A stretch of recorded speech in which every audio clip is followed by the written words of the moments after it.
Go to Europe.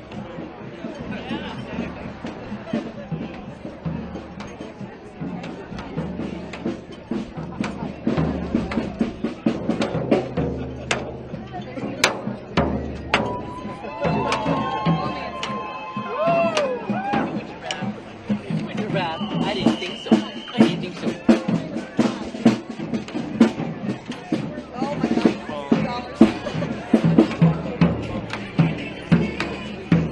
Careful.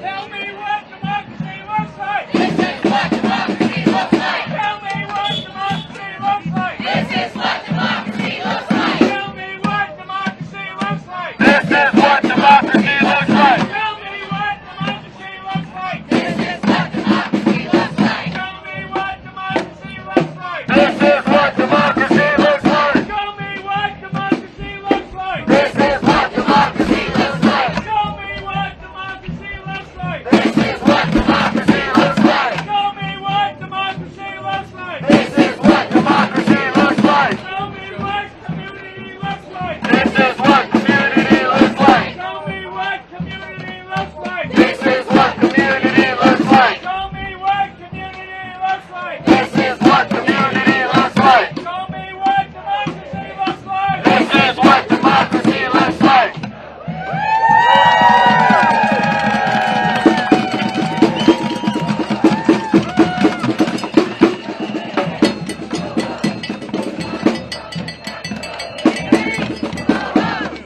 Donald Trump has got to go, hey, hey. Oh, oh. Donald Trump has got to go, hey, hey. Oh, oh. Donald Trump has got to go, hey, hey. Oh, oh. Donald Trump has got to go, hey, hey. Oh, oh. Donald Trump has got to go, hey, hey. Oh, oh. Donald Trump has got to go, hey, hey. Oh, oh. Come on, ladies, let's wake up. Donald Trump has got to go. Hey, hey. Oh, oh. Donald Trump has got to go. Hey, hey, oh, oh. Donald Trump has got to go, hey, hey. Oh, oh. Donald Trump has got to go, hey, hey. Oh, oh. Donald Trump has got to go, hey, hey. Oh, oh. Donald Trump has got to go.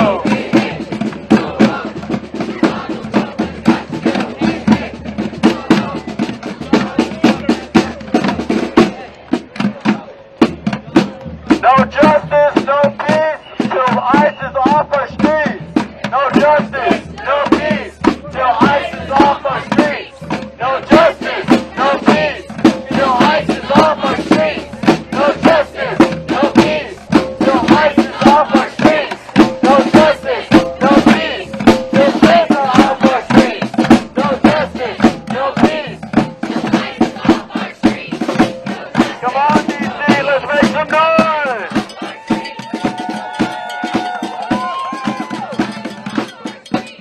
No justice, no peace, till ICE is off our streets. No justice, no peace, till ICE is off our streets. No justice, no peace, till ICE is off our streets. No justice, no peace, till ICE is off our streets. Let's wake up, DC!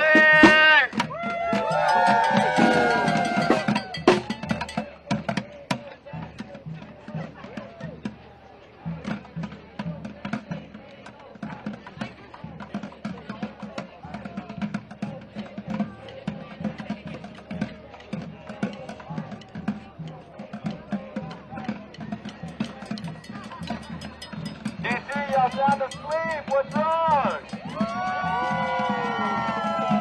Hey, hey, ho, ho. Donald Trump has got to go. Hey, hey, ho, ho. Donald Trump has got to go. Hey, hey, ho, ho. Donald Trump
sun shining as I was strolling, wheat fields waving, and the clouds rolling, the fog was lifting, a voice chanting, this land was made to this land is your land, this land is my land, from California to the New York Island, from the Redwood Forest to the Gulf Stream water.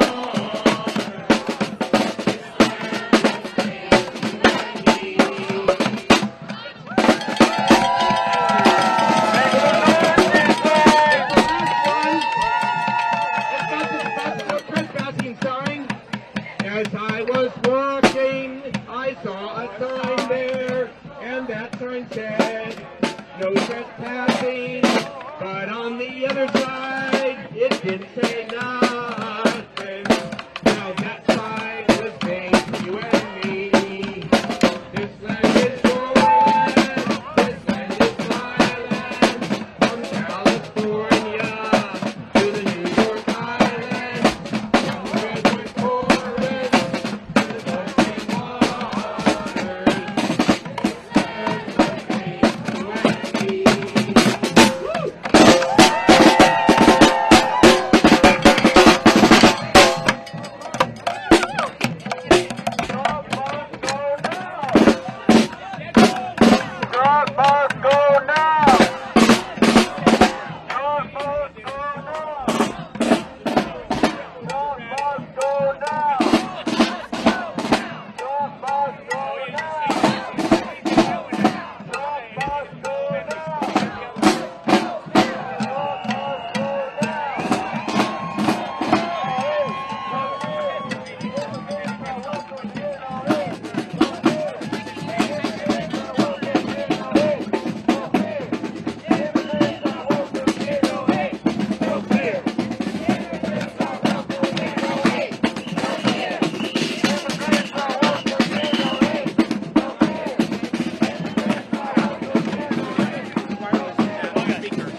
fear.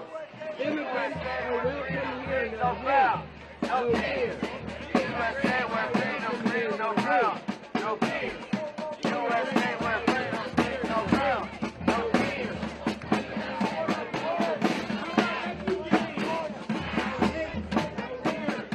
Refugees are welcome here, no hate, no fear.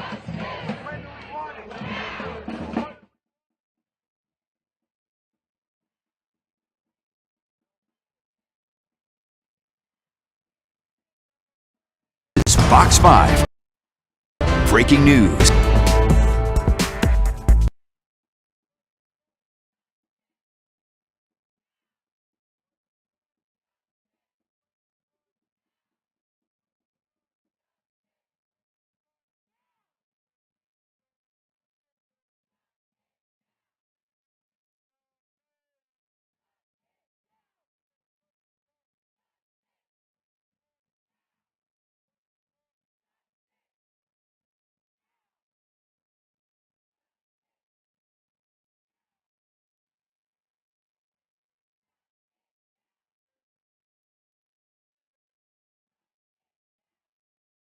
This is Fox 5 Breaking News.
Flags up!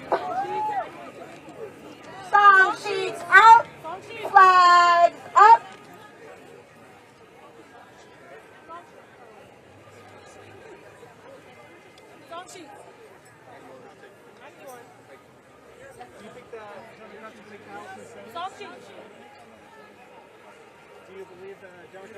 We are going to start with number 1. America the Beautiful. Let me cue the music.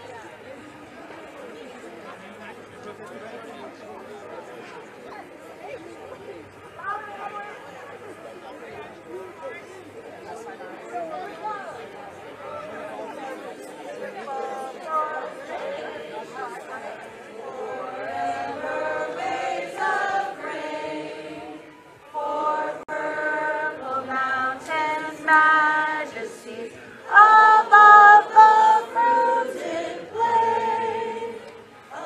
America, America, God shed His grace on thee, and crown thy good with brotherhood from sea to shining sea.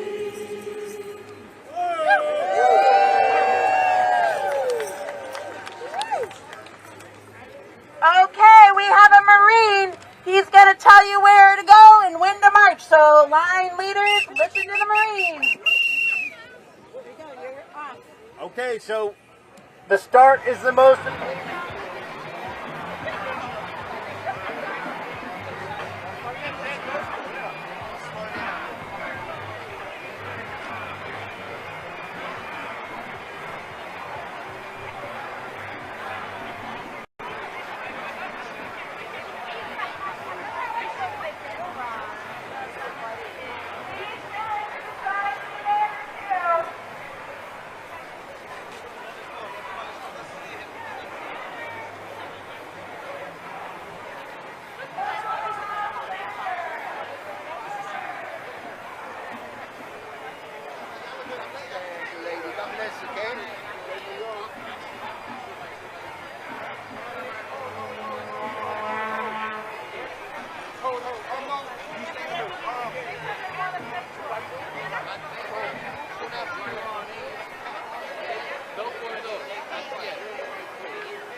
So that's the area.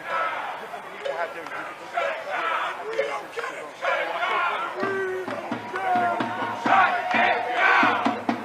want? What do we want? Trump out!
Some fun? Yeah. Ready for a good march today? It's a big flag. All right.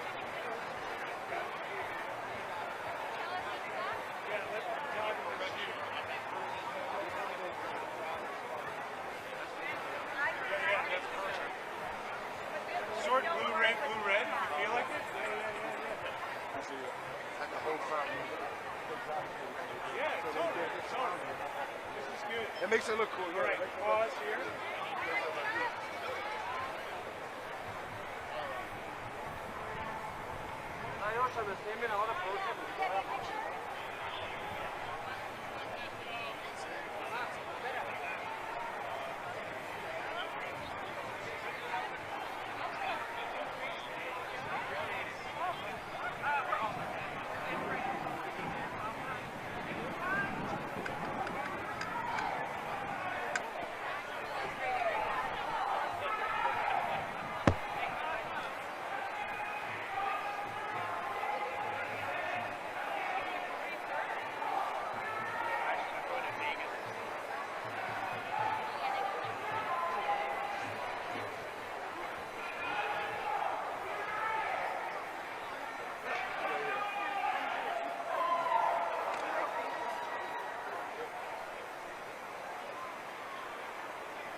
Everybody out of the intersection unless you press. If you press, back up. Clear the intersection. Clear the intersection.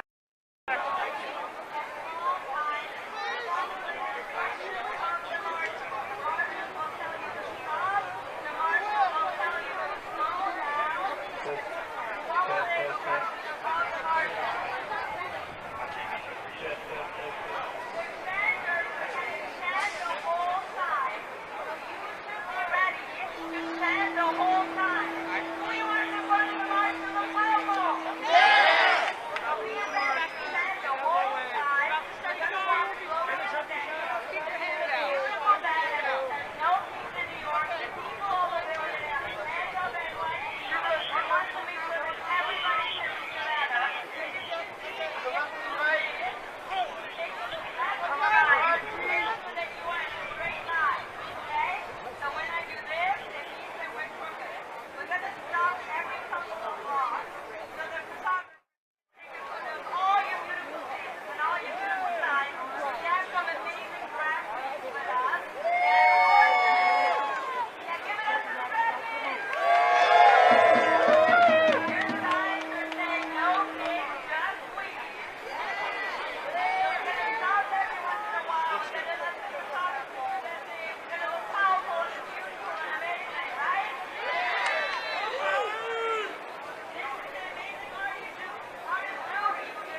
Yeah, I'm like, how did this change?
I'm good. Anyhow. Okay.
coming up.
Yeah.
vapor also.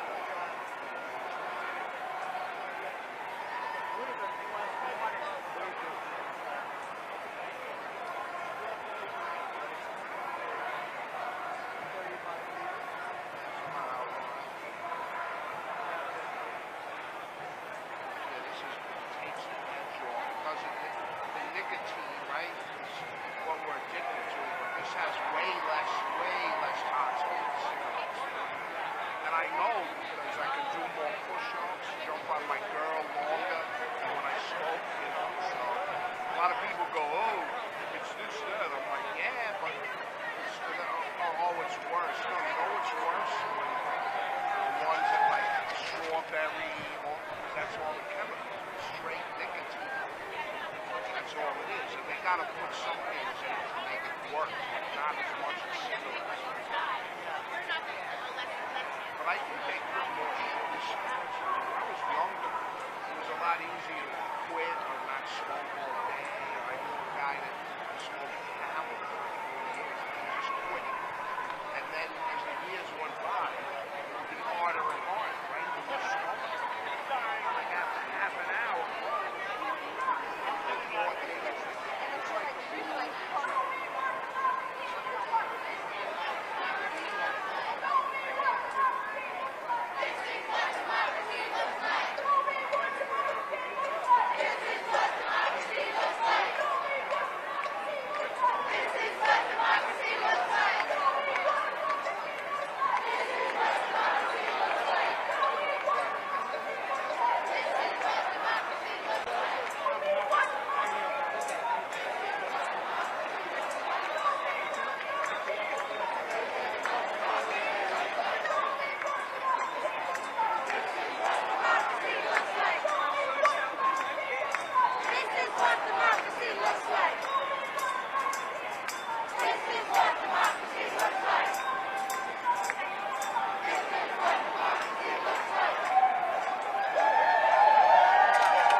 Same thing too, it's so low. Light.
you. I got it.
I'll be right back.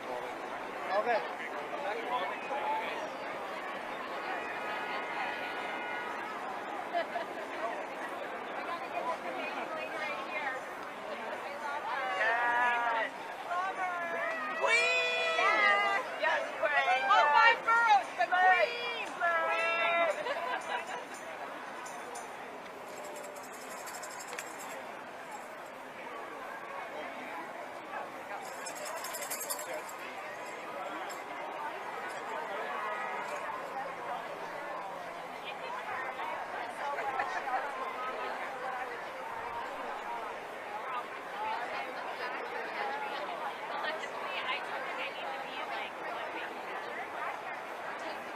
And it's like you're having the best time. Free water?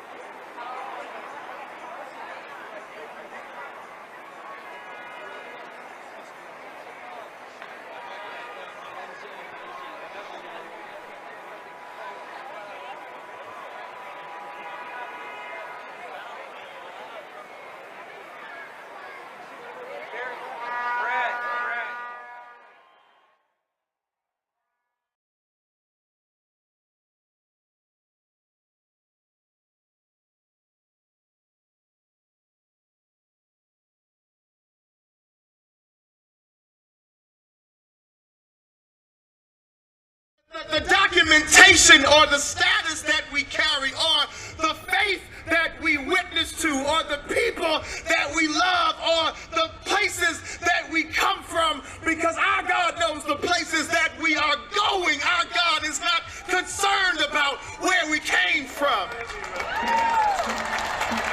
The God I serve takes us wherever we came from and tells us that you are the beloved of God.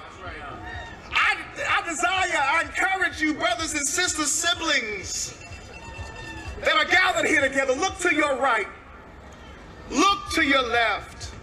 There is a simple principle that I learned from Bishop Desmond Tutu in South Africa, who stood for decades against apartheid. And he simply taught us to look each other in the eye with a principle that we call the Sawubona principle. The Sawubona principle means I see you.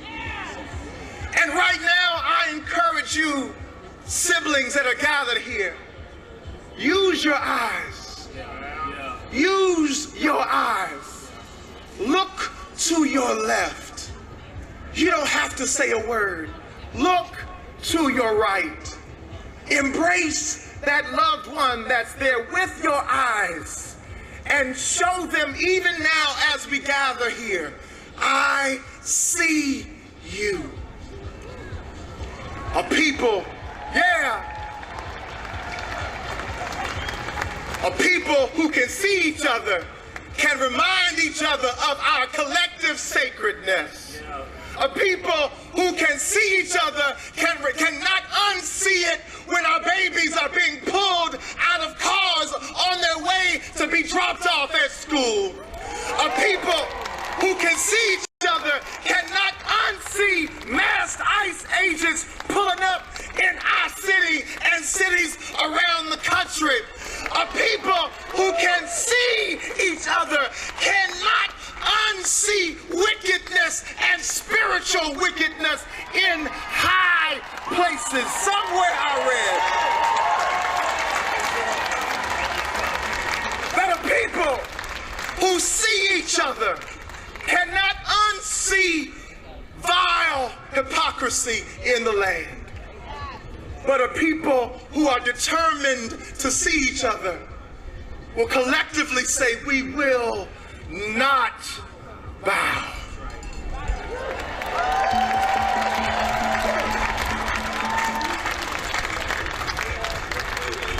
And I can see those three boys standing there, standing in clear defiance to the edict of an unjust ruler. And I can still hear them saying with me, saying with you, saying with people gathered all across this country today, to say that because I see my neighbor, we will not bow. Because I love my neighbor, we will not bow. Because I will protect my neighbor, we will not bow. Because greater is the one that's in me than the one that's in the world. I gotta say one name. That name is Bishop Kenneth Moles. None of you may know who he is. None of you may have never heard his name. But when I was a boy, I was raised in the Baptist church. And every now and then we also slid down the street to Greater Mount Calvary Holy Church. And that means where folk fall out and folk get happy and folk dance all over the church. And there was a man there named Bishop Kenneth Moles. And he simply said these words. He said, because our God is the greatest power, we will not be defeated. And I'll say it again. I know you may not have been to church in a while. I know we may not have seen you in Sunday school or Sabbath school or at the masjid or at the temple. But our God is the greatest power. And any kind of religion that is bound up and caught up in fear, any kind of religion that is bound up and caught up in hate, any kind of religion that is not characterized by love, beloved of God, throw it away. Throw it away. Throw it away. But I'm believing that there are people rising up all over this nation. There are people rising up all over this land, this sacred land.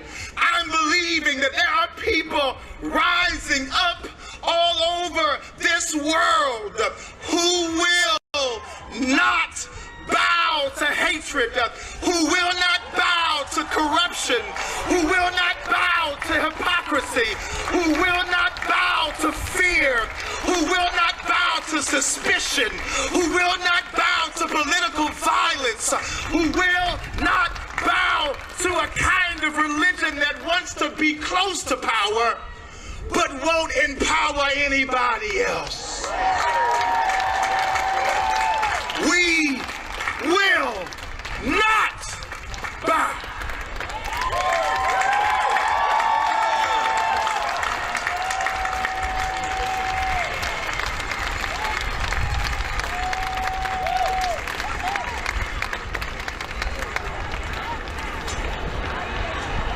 Ladies and gentlemen, please welcome the junior senator.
found in Connecticut the simple words, no kings.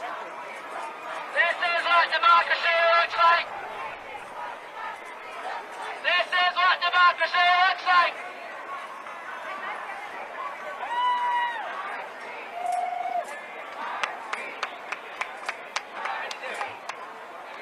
Our streets. Our streets. Our streets. Our streets. By the way, that's really cool.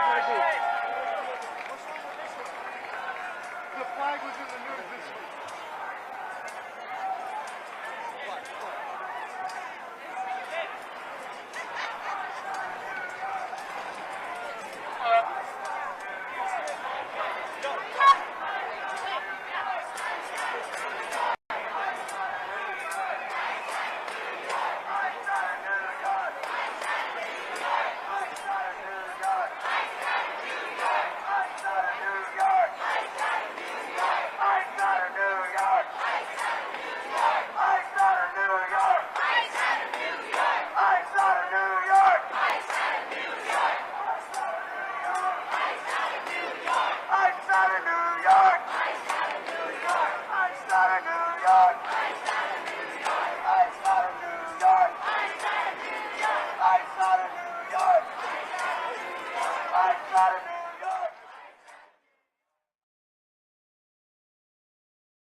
The policy shoes.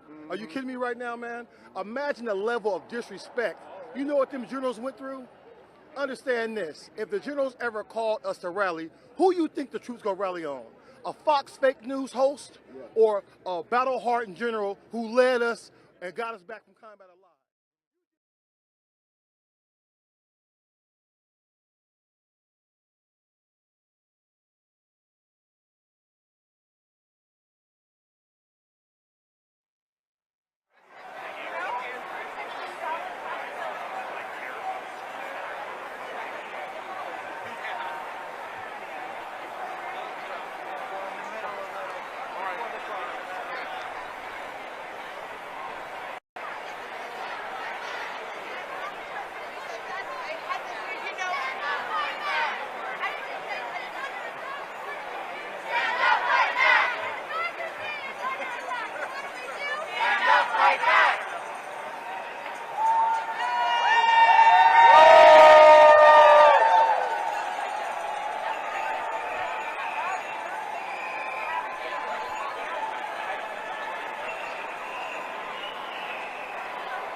see the hearing with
on like for 3 hours, or should be?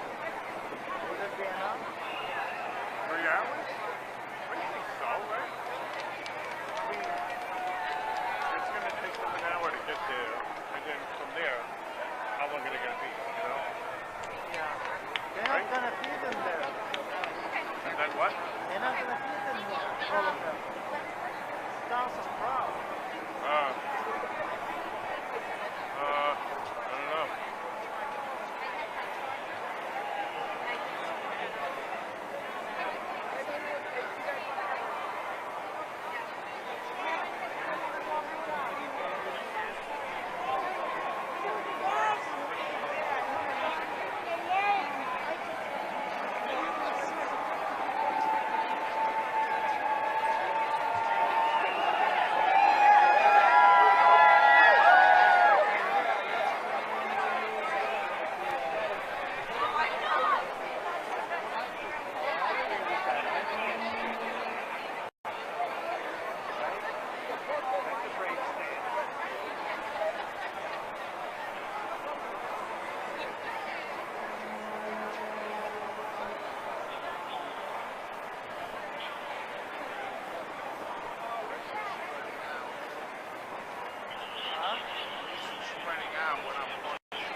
Let's get off our streets. East Coast, West Coast, gotta leave. East Coast, West Coast, gotta leave. Let's get off of our streets. Let's get off our streets. East Coast, West Coast, gotta leave. East Coast, West Coast, gotta leave. Let's get off of our streets. Let's get off of our streets. East Coast, West Coast, gotta leave.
attacks from the White House, the Colectivo de Familias Migrantes, a group of DC families and organizers, came together to find community and ways to protect each other. We knew what was coming and why we needed to fight back, organize, and take care of each other. In the last few months, we have witnessed masked ICE agents, National Guard, and DC's own Metropolitan Police Department work together to abduct our community members.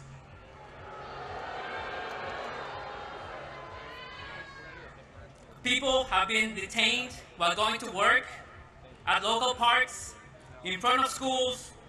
Hundreds of people have been separated from their families, their loved ones, and our community. This is still happening. Just a few blocks from here, people have been racially profiled, handcuffed, and put in vehicles and taken.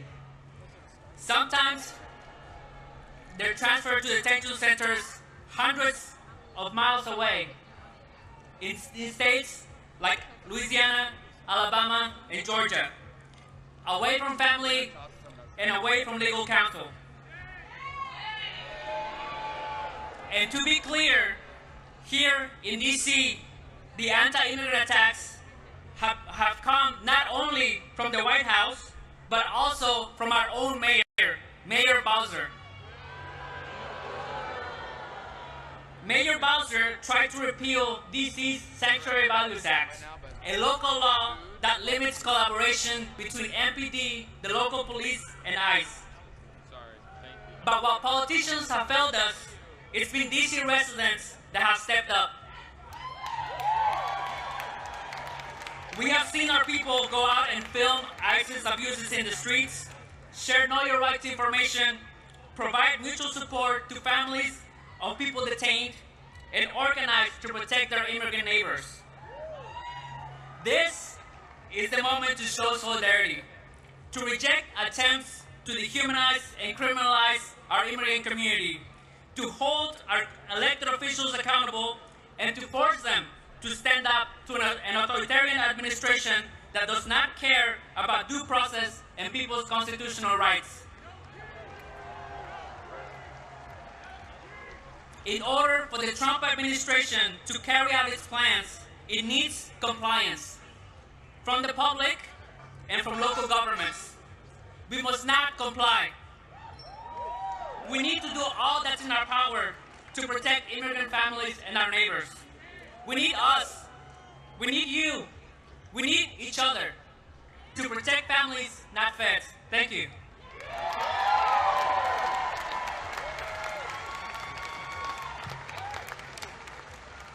Peace, y'all. My name is Afeni, and I'm a community organizer with the Fair Budget Coalition here in DC. And this is my appeal. In 1792, when the French monarchy was abolished, the people established a new republic. When that one didn't quite work out, it was a military dictatorship, yikes. It was abolished in 1848, and a second republic was established. But that one didn't quite fit. So their third republic was erected in 1870. That republic didn't smell right, though. So they tried a fourth republic in 1946. And the republic that we are witnessing right now in France was established in 1958. My fellow Americans, I'm here to tell you that the social contract in this country has been broken. Decades of movement work, progress, and struggle have been wiped out by Christian nationalists who seek dominion over every aspect of our lives. Long before ICE started terrorizing our streets, the police were gunning down black people in their homes, their cars, and in the streets in front of their communities. The construction of cop cities and the strengthening police state have threatened our urban centers for years. This current escalation in state violence is nothing more than an extension that the violence that have been bearing the brunt of. This republic was sold as our American dream. Home of the free, land of the brave. Yet, it has produced the outcome that we are currently experiencing. A system that edifies oligarchs and creates false monarchs. The society that we live in is what got us here. It is what brought us to this fever pitch. But we do not have to stay here. Now, more than ever, we need to reimagine a society that holds all of our humanity to the highest priority. We need a humane economy. We need well-funded public education. We need affordable housing and health care that does not bankrupt families that are just trying to get by. We need strategic youth investment in music, arts, and recreation. Our children need access to full, clean water and fresh food. In this moment, we need community, we need compassion, we need love and radical imagination, and most importantly, we need each other. Because the social contract has been broken, but we, the people, must revive it.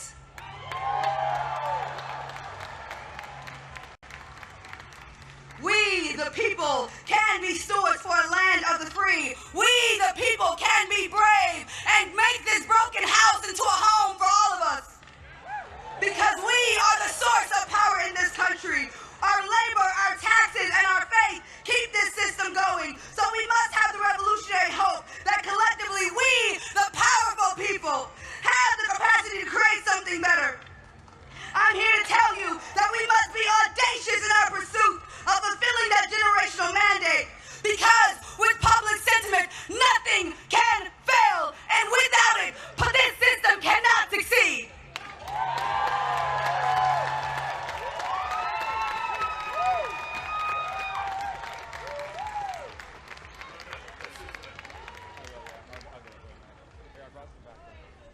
And now, welcome to the Snow King stage, an American science educator, engineer, comedian, television presenter, inventor, keynote speaker, and author. He is a respected champion of scientific literacy who has challenged opponents of evidence-based education and policy on climate change, evolution, and critical thinking. Please welcome Bill Nye, the Science Guy.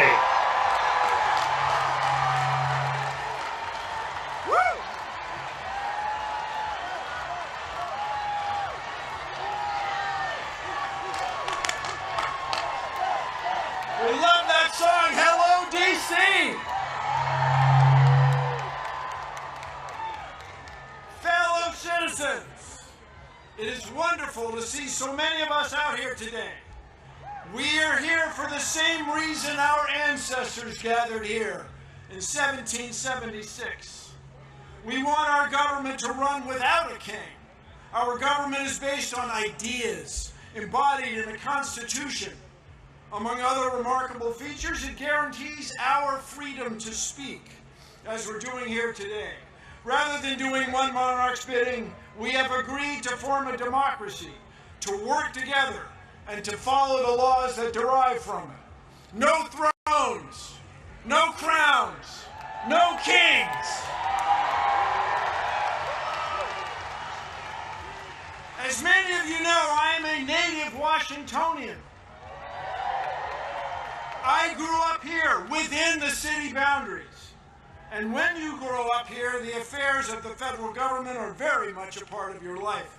I remember well sitting on my father's shoulders and waving to astronauts as we, as a nation, celebrated their accomplishments back in 1964. In 1964, that was the first year my parents could vote for president as citizens of the District of Columbia.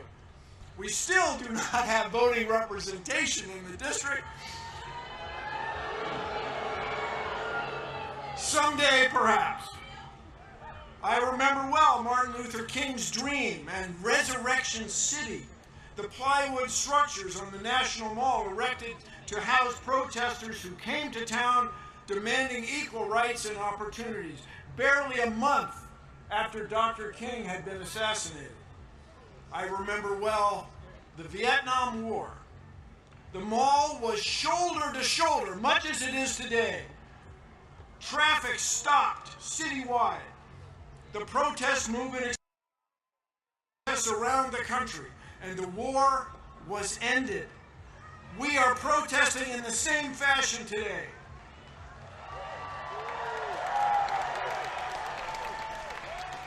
Only today, the stakes are higher. Rather than abandoning a war against an elusive, perhaps sometimes imaginary foe, we are confronting the possible end of our republic. We are here to tell our lawmakers that what's going on in our government is wrong. They must stop the abuses of this petulant president and his circle of sycophants. No thrones, no crowns, no kings.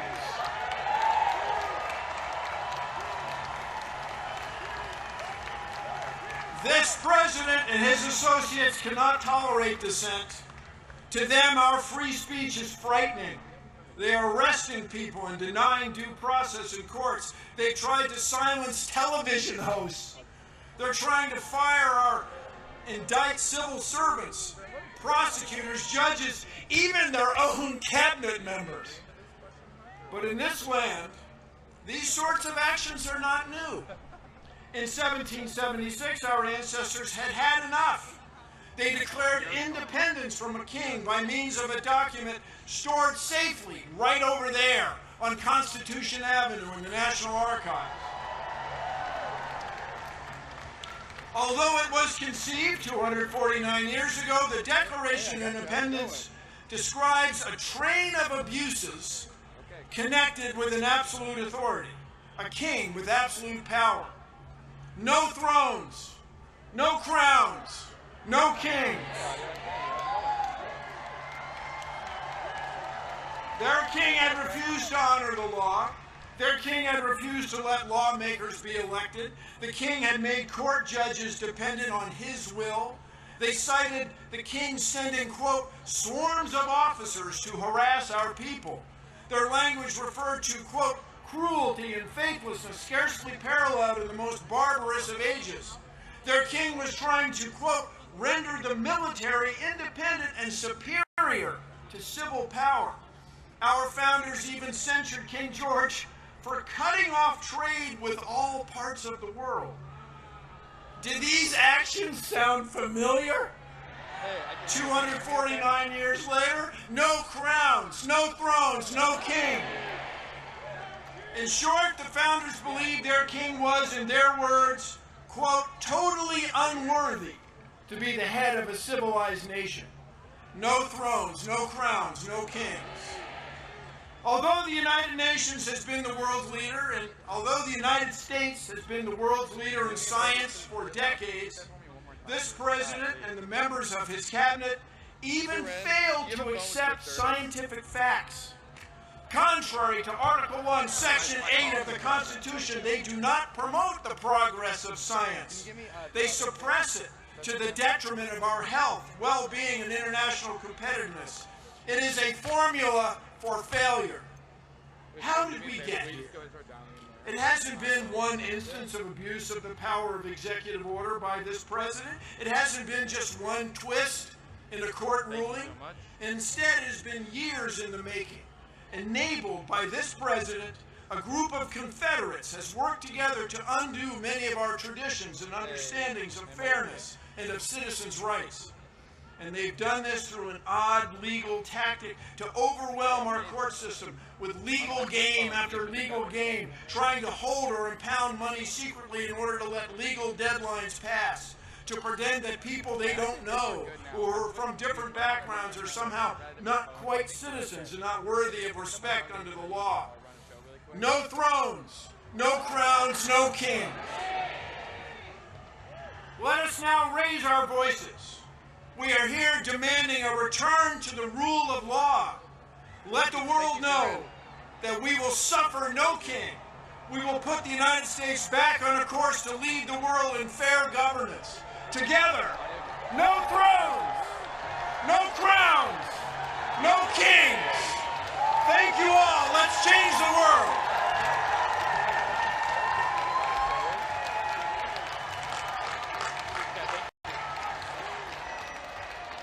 Ladies and gentlemen, now please welcome I-Jen Poo, a care advocate and organizer who serves as Executive Director of Caring Across Generations and President of the National Domestic Workers Alliance and Care in Action, and Randy Weingarten, President of the American Federation of Teachers. Hello, DC! Let me hear you say no kings! I'm so proud to share the stage today with my brilliant friend and sister hero, Randy Weingarten. And I bring greetings from the great city of Chicago. And I bring love from the caregivers all over this country, caregivers and workers who guard the safety and well-being of our children and enable the dignity and agency of older people and disabled people in our lives all over this country. We are out marching in cities and towns all over this country today because we see what's happening. Parents unable to afford life-saving medicine for their children. Caregivers losing their health care and their ability to take care of the people they love. Disabled people forced into institutions because their caregivers have been taken by ICE. Mothers violently torn from their children by armed, masked men with no due process. This administration has broken the law, lied, stolen our care, and is attempting to steal our constitutional rights and freedoms. They think that they will get away with it. They will not. There are no kings in America.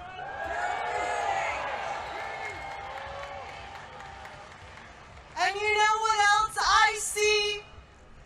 I see parents, caregivers, and teachers working together to make sure that immigrant children can go to school safely. I see unions and families organizing together and winning. In states like Michigan, where 32,000 home care workers just won a union. And in New Mexico, where child care is now free for everyone who needs it. It's the bravery of everyday people coming together to protect each other, to push for a good life for our families in America. We can win.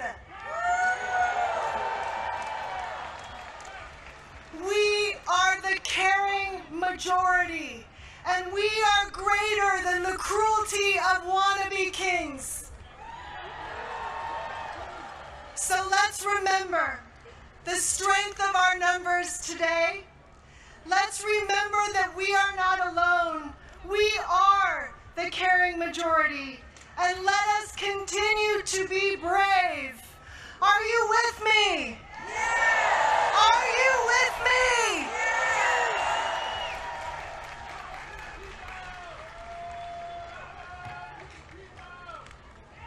Thank you, Washington, D.C. From up here, you cannot see the perimeter. There are so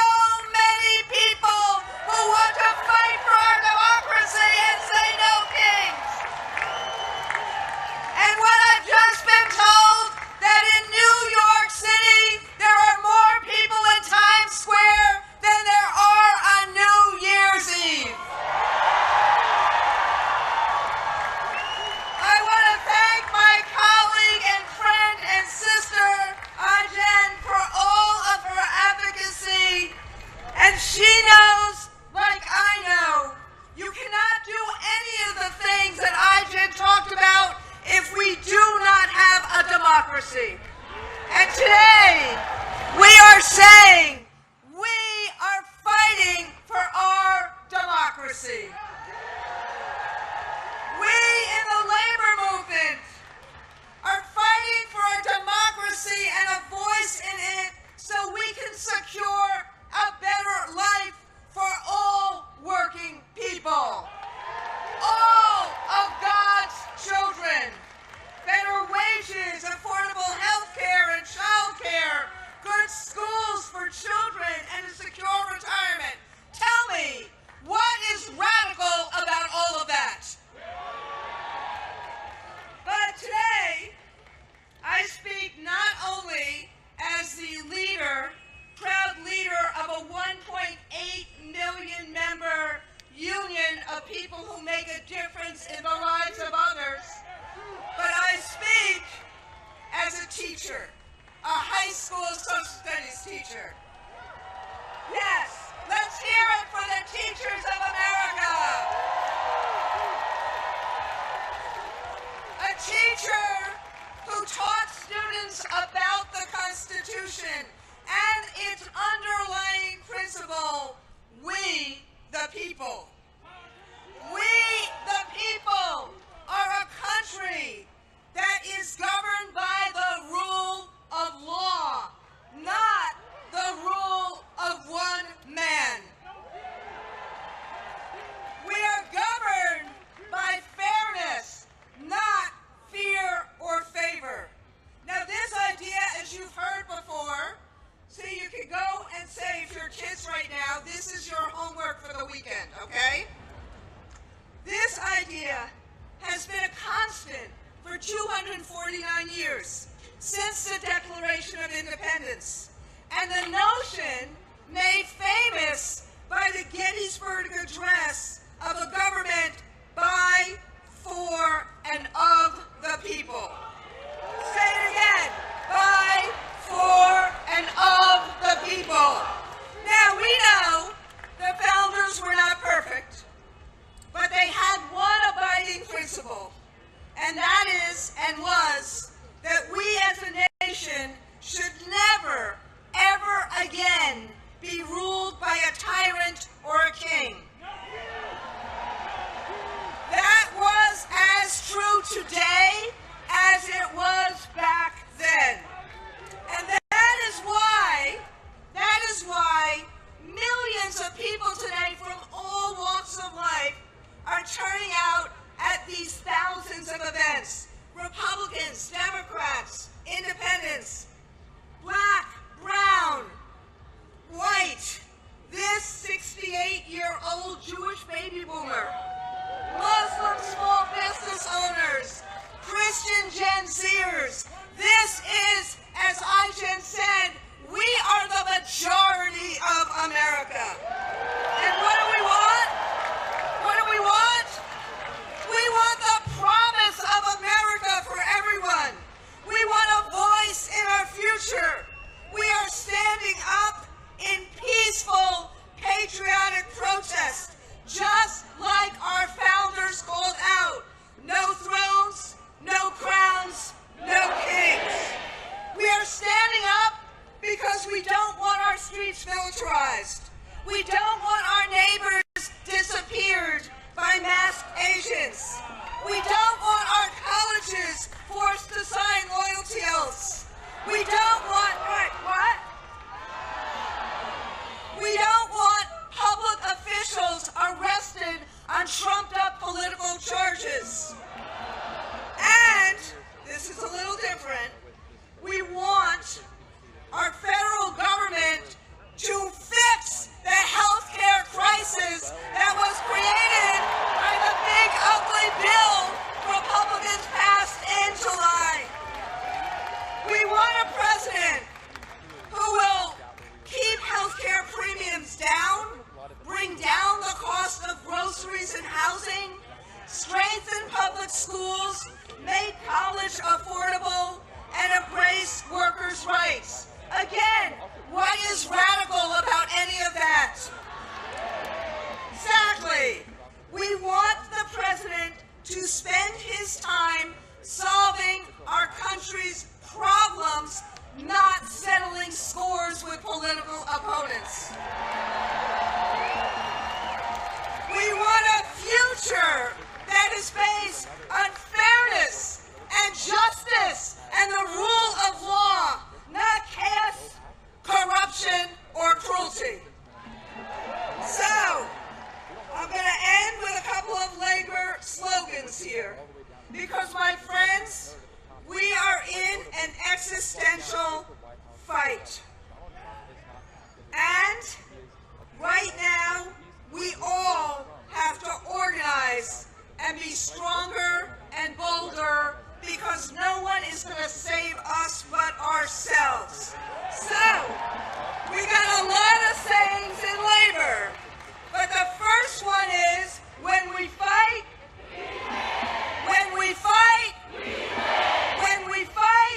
Now please welcome the co-founder of the Black Votes Matter Fund and one of the leading voices on voting rights, Cliff Albright.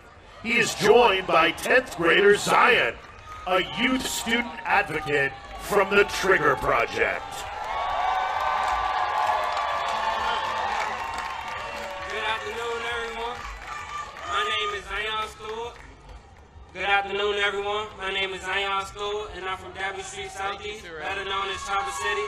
I grew up around a lot of trauma and violence like many kids in my neighborhood. I got connected to the Trigger Project through one of my mentors. Going through Trigger University, I felt something I never felt before. A safe space, people who believed in me, and a chance to learn the real causes and the disease of gun violence. More police doesn't fix what's really going on, it just adds more confusion and chaos. It doesn't heal our pain, it doesn't give us opportunities or make us feel safe in our neighborhoods. Saying fuck Trump. Saying fuck Trump.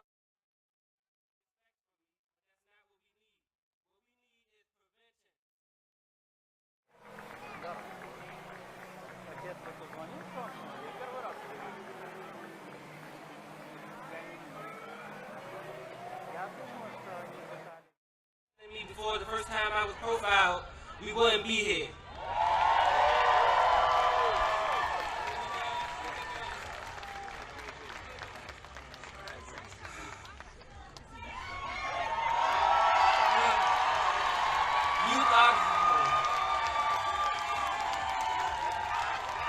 Youth are the solution, not the problem. We deserve to be understood, not blamed or preyed upon. Free DC, we are prevention. Thank you.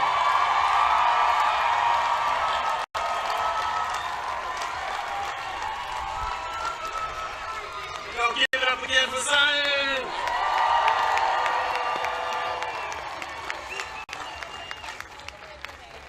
Last time I was here, speaking at a rally like this, was 2021 for the Freedom Rise, when Black Voters Matter and dozens of other organizations organized for voting rights legislation, like the John Lewis Voting Rights Advancement Act and the For the People Act. I got you, sis, and HR 51 DC statehood.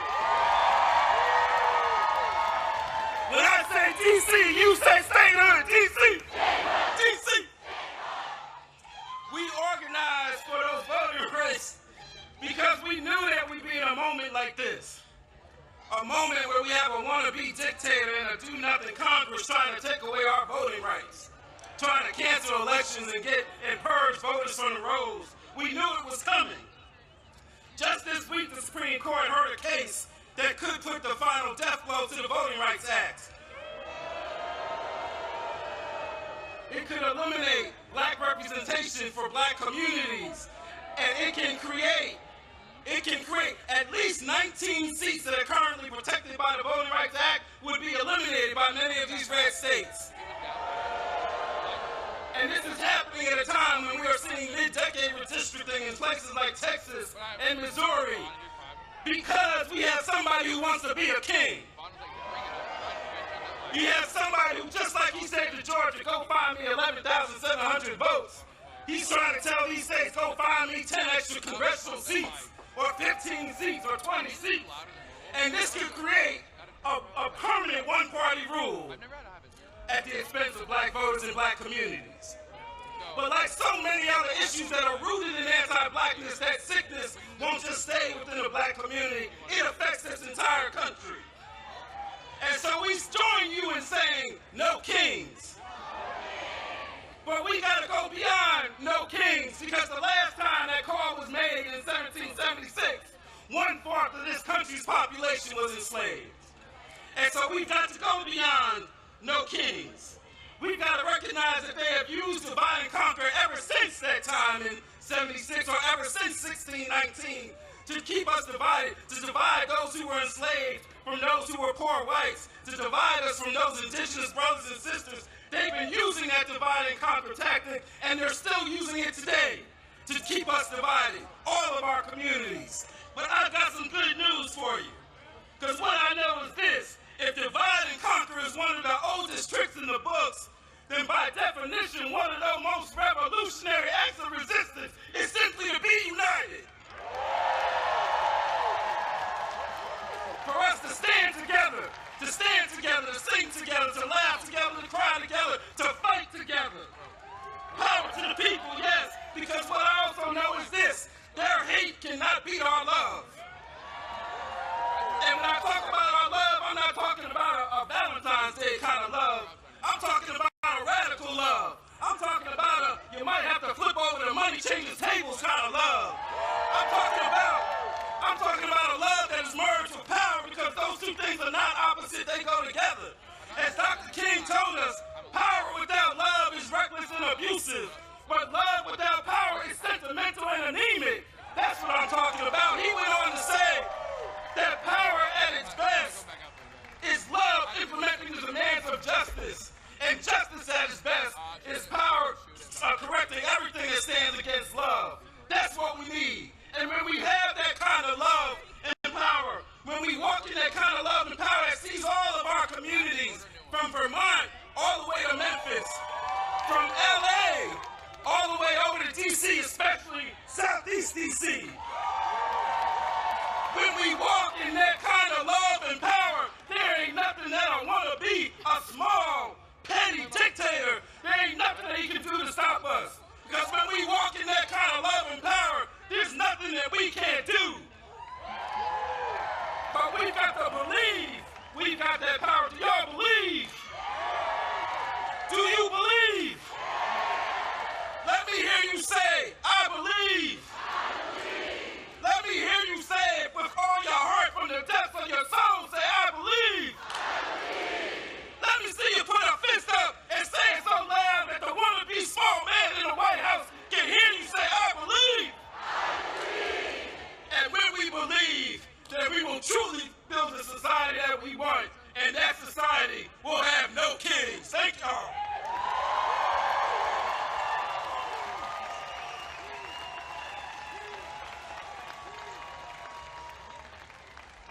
Now please welcome Jay Brown, Chief of Staff for the Human Rights Campaign, and Sean Skelly, former Assistant Secretary of Defense for Readiness in the Biden administration and co-founder of Out in National Security. Hello, D.C. My name is Jay Brown, and I'm with the Human Rights Campaign, the nation's largest LGBTQ civil rights organization in the country. And I'm here today as a proud transgender American. I'm here to say this is my country too. You know, like so many of you, I came here today with my family and friends. My twin sister is somewhere out there in that crowd of people. And growing up, she fit the mold of what people expected. You could say I broke the mold, but our parents loved us just the same. You know, we didn't know anybody transgender. We didn't even know the word. But they gave us the love and the support that we needed to thrive, and now I'm a dad with an amazing family of my own. And I gotta tell you, that's what freedom looks like. The freedom to live, and to be, and to raise our families as we see fit. But this president, he has a darker vision for America. One where our families are told how to parent their children. Where our doctors are forced to forego their oaths to do no harm. Where the government is ripping families apart and hurting our people. They're cutting billions of dollars from HIV prevention and treatment. They're banning our books. They're firing teachers who use a student's nickname. And they're firing gay workers who put a pride flag on their desk. But we're all here because we believe in a better America. We believe in a country where kids can get a quality education free from bullying. Where love is love. Where freedom is afforded to all and not reserved for the wealthy few. That is America at its greatest. That is our America. And on behalf of HRC's 3.6 million members and supporters, I'm here to say that America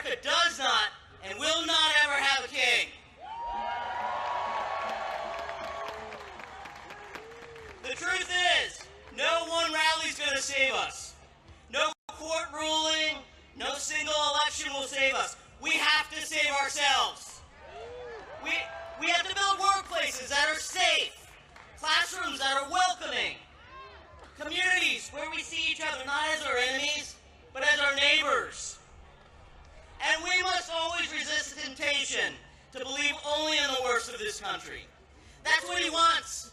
He wants us to be defeated. Are we going to be defeated? He wants us to be silent.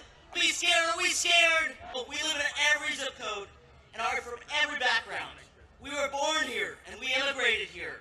We come from red families and from blue families. And we are here to say that this is our America too.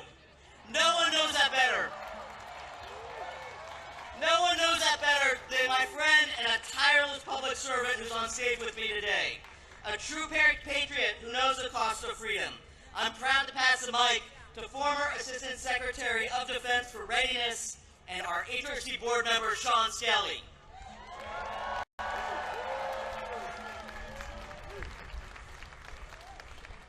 Good afternoon, D.C. As Jay said, I'm Sean Skelly, a retired Navy officer, a former Assistant Secretary of Defense, and I serve on the board of the Human Rights Campaign. I'm an out proud trans woman who loves our country, who's put my life on the line for our country and our rights. And I will fight for it now using all the rights that the Constitution gives us, and I swore an oath to defend. I was proud to recently serve alongside thousands of transgender service members who have served with honor, skill, and courage. They have protected us while their own Commander-in-Chief and Secretary of Defense have vilified them and denied their right to exist. Anyone who serves in uniform deserves so much better than what this tainted chain of command has to offer. This administration targets these brave Americans because of its wanton campaign to drive me and all of my transgender brothers and sisters out of our country, out of our society, out of the protection of our laws, and into some dark, dangerous corner that they are inventing. This wannabe autocrat can't allow transgender Americans to serve honorably and successfully in our military, which is the highest regarded institution in America, when they have chosen all transgender Americans, already some of the most at-risk and vulnerable people in this country, to be their autocratic other. The people to be feared, scorned, and blamed because of their shameless lies. Hateful lies that they tell about the danger that trans people supposedly bring to our society, and somehow upset the utopia that the dear leader promised us is around every corner. The American people respect those who put on their uniform, who protect them, and serve at the risk of their lives for people we don't even know. We're here today because generations of Americans have bet their lives and their families' future on the promise of a more perfect union. The oath I took 10 times over 35 years of service in uniform and as a civilian means to every person who ever took it in good faith, and I'm going to quote the former chairman of the Joint Chiefs of Staff, Mark Milley, we don't take an oath to a king or a queen or to a tyrant or dictator. We don't take an oath to a wannabe dictator. We don't take an oath to an individual. We take an oath to the Constitution, and we take an oath to the idea that is America, and we're willing to die to protect it. To put it simply, no kings. We demand justice for our transgender service members. We demand justice and civil rights for every transgender American. We demand justice and democracy for every single American. No kings. Thank you.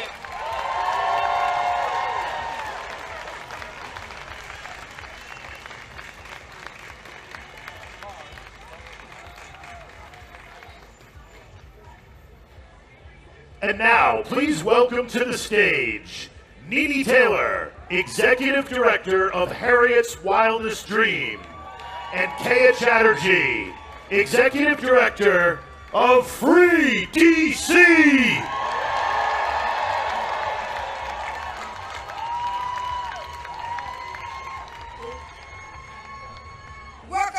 D.C. I hear y'all say, welcome to D.C. I'm Nene Tell. I'm the co-founder and executive director of Hers Wildest Dreams, named after our ancestor Harriet Tubman. I am also the co-founder of Free D.C. I was born and raised right here in Southeast Washington, D.C.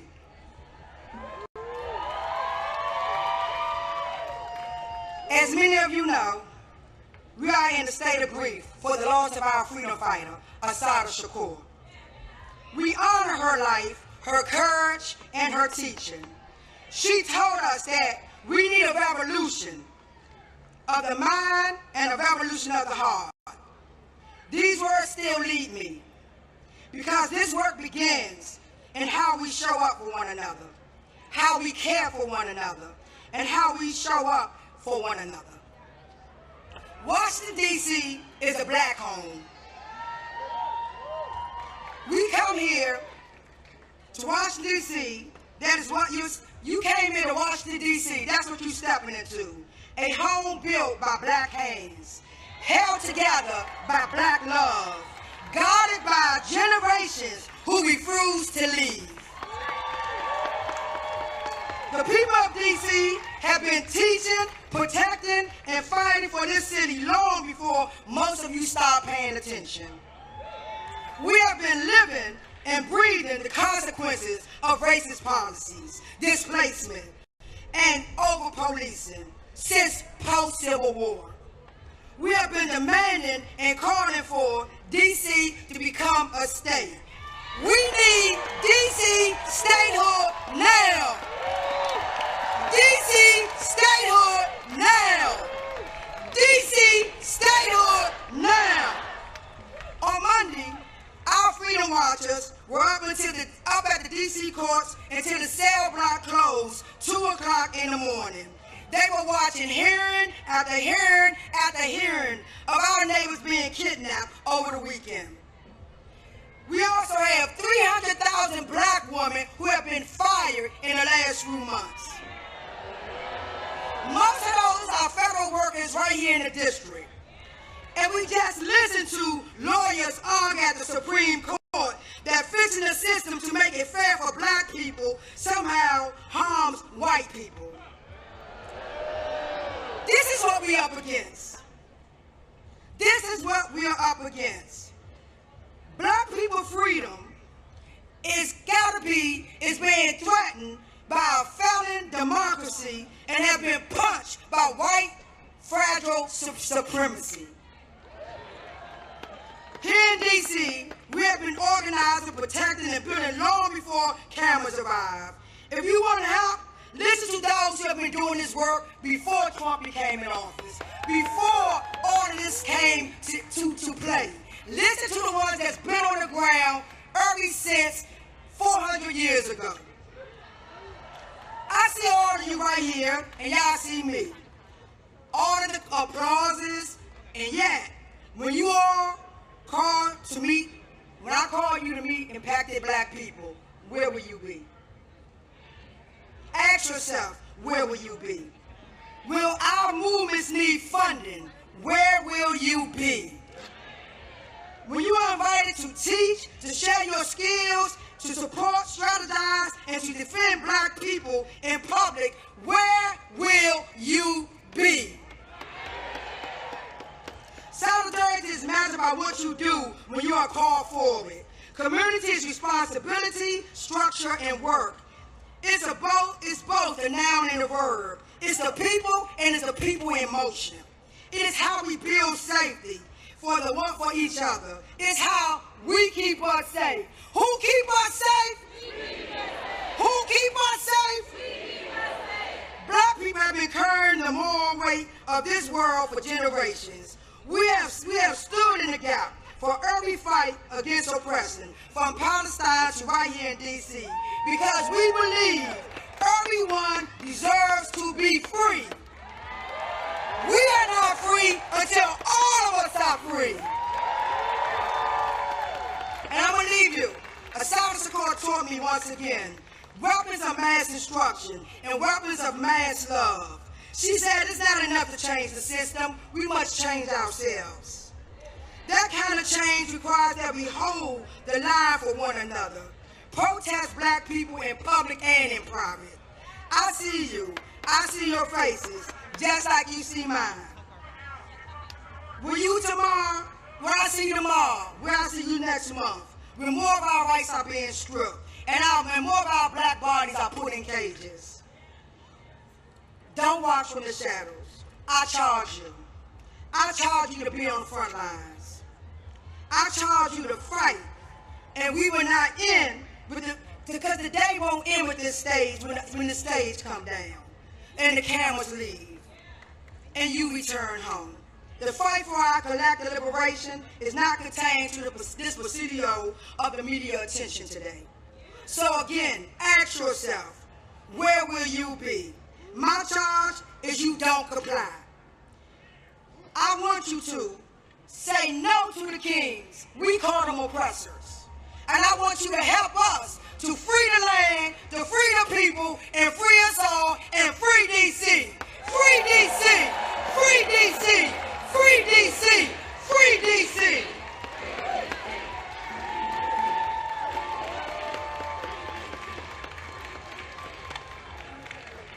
All right, my name is Kaya Chatterjee. Thank you so much, Nini. I am with Nini, one of the co-founders of Free DC and the executive director of Free DC. And we are the movement to protect DC home rule and win lasting dignity for the 700,000 people of DC. Let me hear you, DC. Who out here is here today for a Free DC?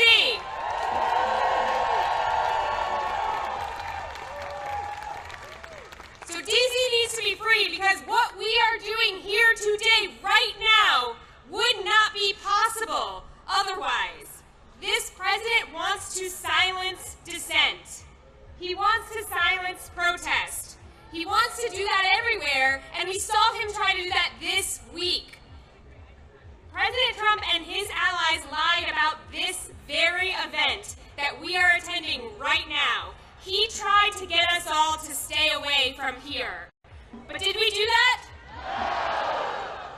Our right to protest is important everywhere, really it is, but there is nowhere that it is more important than here, in the capital of the country. We know what authoritarian rulers do.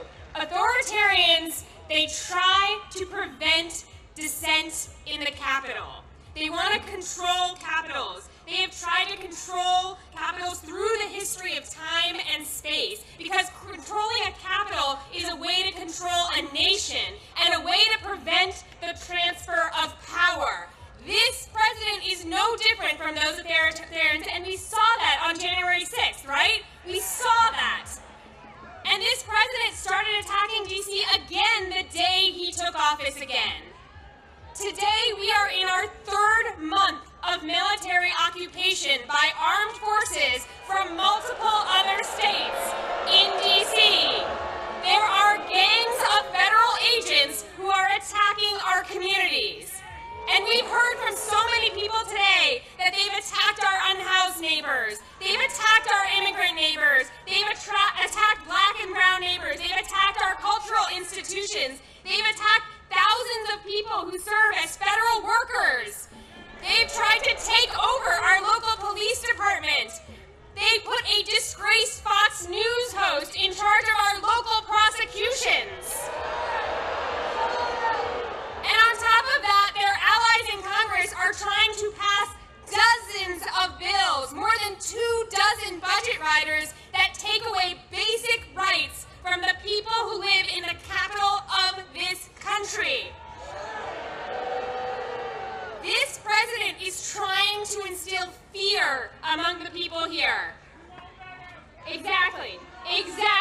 We won't let him. We know better than that. We know better than that. We know what to do, right? We know what to do. The people of DC are joyful. If you could see what I see right now, you would see an amazing crowd all the way back to the White House full of joy. The people of DC are powerful.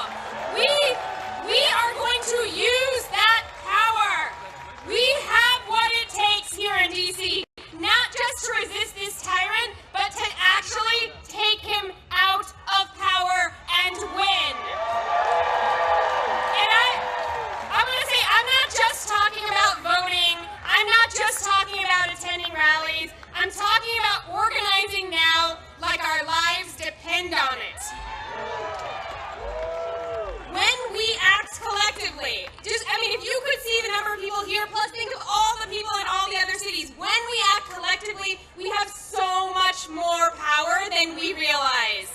We have way more power than they do. We have power as workers. Who here is in a union? If you're not in a union, get in a union. Talk to your coworkers about collective action. We have power as consumers. We can choose to either fuel the companies that are profiting off of our oppression, or we can starve those companies. We have power as jurors. We have seen that these indictments they are trying to get, they are failing, right? Our people understand the assignment. We see that this administration's charges are unjust.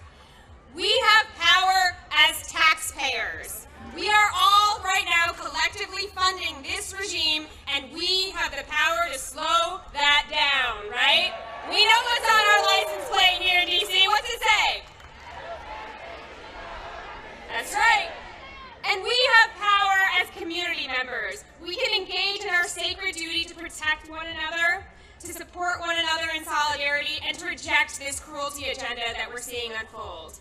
And if those are things that you want to be a part of and you aren't already, come find the Free DC action tents. They're over to the right. I know it's like so crowded you can't even see where I'm waving here, but they're in John Marshall Park over to the right, and you can join the effort and the power it takes to win. We're also at freedcproject.org. What we have seen over the last 10 months is that every single time they attack us, if we respond, we grow stronger. Every time they attack us, we grow more united, we grow our people, and we grow our resolve, and we learn what it takes to take them down. We're building unity, we're building power, and we are going to demand full power over our local money, our DC National Guard, our local laws, and ultimately, yes, we will be admitted as the 51st state of the United States of America. It is not going to be Canada, it's not going to be Greenland, it's going to be DC. And our entire national democracy will always be at risk until that happens, until we actually protect the capital of this country. And that means that everyone across this country needs a free DC. From Ward 1 to Ward 8, from Los Angeles to Chicago, from Memphis to Portland, we are more united now than we have ever been. We are united against deploying the military against our people. We are united against attacks on our democracy, and we are united against this agenda of cruelty that we are seeing unfold before our eyes. Together, we, the people here today, and all our friends we organize, we're going to bring it to an end. Free DC! Free DC! Free DC! Free DC! Free DC! Free DC!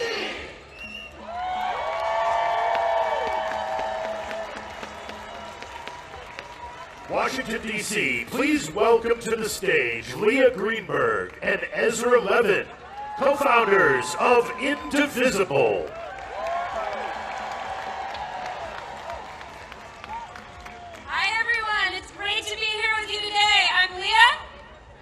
I'm Leah's husband. And we are the co-founders of Indivisible. We support a movement of thousands of local indivisible groups organizing in every state of the country. These are regular people who understand that saving our democracy is too important to be left to the politicians, and it's going to take all of us. Now I've got a question for you. How many kings do we have in America? We are in the middle of a sprint by Donald Trump, Stephen Miller, their MAGA cronies, to consolidate power and bully American society into submission. They have come for corporations and billionaires, for law firms and universities, for media and civil society. They are ripping families apart, and they are shredding our Constitution while they line their pockets in the biggest heist of all time. And the way they do it is they go on the attack. They make demands. They claim powers they don't have. They bully and they threaten to retaliate, and they see if anyone will push back. And if nobody pushes back, they win. and then they go on to the next attack. They're doing everything they can to convince us that they are all powerful, that they are inevitable, that they will win. And I need you to hear me. It's a lie. Woo! It's always been a lie. And the greatest danger we face is not Trump. It is how we, as a society, respond to this bullying, to this chilling effect. If we preemptively obey, if we shrink back, if we make ourselves small, if we do what they want in advance.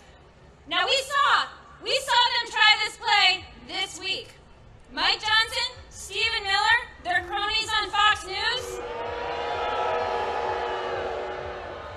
They have spent the last week on the attack against No Kings, smearing all of us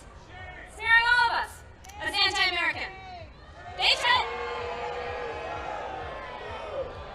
tried to scare us out of gathering here today. And I've got a question for you. Are we afraid? Did they scare us off?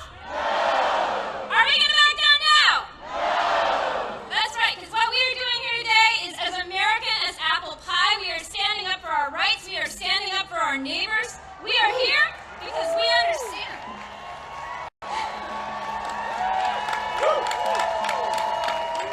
We are here because we understand that when a tyrant threatens your right to free speech, you call his bluff and you stand up. In every action and every day, we defy the regime. So I've got something to say to Mike Johnson, Speaker Mike Johnson, who spent all week smearing regular Americans.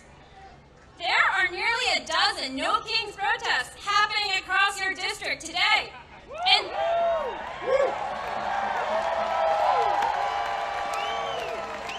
since you've not been doing your job for over a month now, I bet you've got time to stop by. Leah Greenberg, everybody. My God. Look, Leah is my spouse. She's my partner. She's the co-executive director of Indivisible. She's the real strategic brains behind Indivisible. We are indebted to her for her strategic vision. I'm biased, but I think we all agree. Look, I'm just here to tell a story. And I think it's important for us to tell the story of these First Amendment rights that Leah is talking about. And this story I want to tell is about the first No Kings Day. Who here was at the first No Kings Day? Whoa. No, I don't think y'all were there. This was a quarter of a millennia ago. This is 250 years ago, 1775. They called it the Continental Congress. They didn't have the branding we did. But it was the first No Kings Day protest. What they did, they brought themselves together in opposition to this would-be monarchical ruler who was steamrolling the American public. He was occupying and invading American cities. He was terrorizing American communities. He was picking out his favorites and persecuting his political enemies. He didn't believe in democracy at all. Can you imagine? Can you imagine such a ruler over America? It was bleak.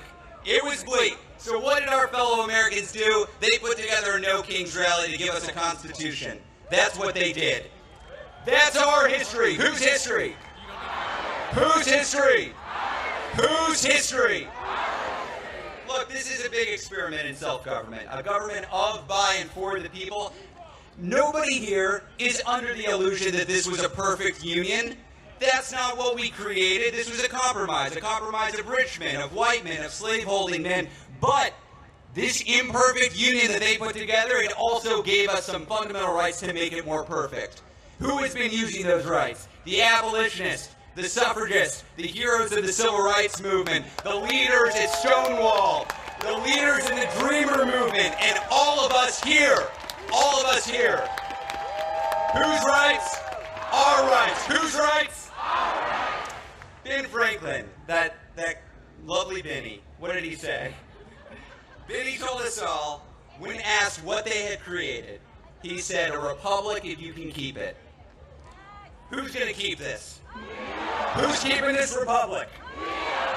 That's right. We love this country enough to demand more of it. You know who doesn't want us to make any demands? This regime. The tech fascists, the billionaire backers, they want us lazy and pliant and docile. They want us alone and afraid and powerless. Are we powerless? Are we alone?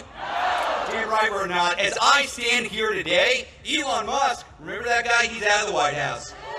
Jimmy Kimmel, back on air. And for the last week, this regime has been quaking in its jackboots at the thought of 200,000 people in D.C. outside the Capitol where Mike Johnson isn't working and hasn't been for the last month. You know what it turns out? It turns out that we're braver than the billionaires. Who's braver than the billionaires? Who's braver than the billionaires?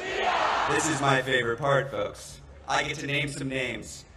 Jeff Bezos, who took a respected pro-democracy institution that had the slogan of democracy dies in the darkness, and he turned the slogan into corruption, capitulation, cowardice, shame.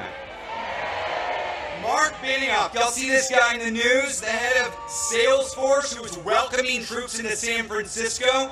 This guy who is begging to give artificial intelligence to ICE to triple their size? Shame. Daniel Ek, y'all don't know who Daniel Ek is, do you? The CEO of Spotify, which right now is robbing from musicians and running ads to recruit for a secret police force that terrorizes our communities. Mark Zuckerberg, end of story. Need I say more? But we're not just booing, y'all. We're not just booing, we're organizing. This is a movement of everyone in this country who is taking a side. We are taking a side. It is a time to choose that side. Are you on the side of the MAGA forces, of the Nazis, of the billionaires? Hell no. So I ask businesses, universities, churches, which side are you on? We're on the people's side. Which side? Look, nobody on this stage has told you there's no need to have fear. We see what this regime is doing. We see them rallying their sabers. We see them sending troops into communities. We see them zip-tying children and dragging them out of apartments. We see this. This movement, the 200,000 of us here, this movement is not a fearless movement. It's better than that. It's a brave movement. The other side wants to suppress dissent, chill free speech, and come after their opponents. We're not here because we're fearless. We're here because we're better than fear. We're braver than billionaires, and we're bigger than ever before.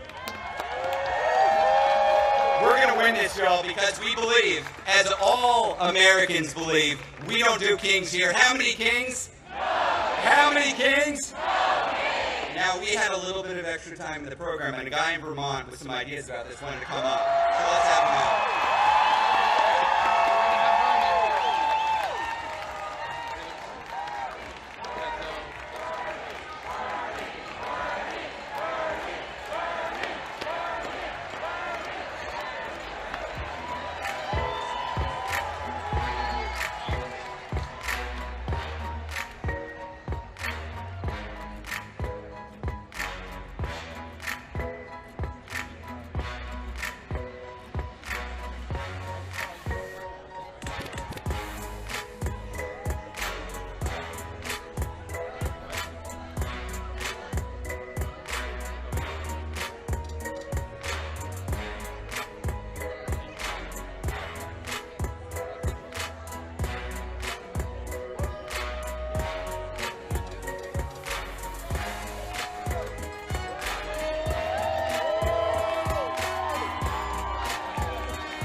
Washington, D.C.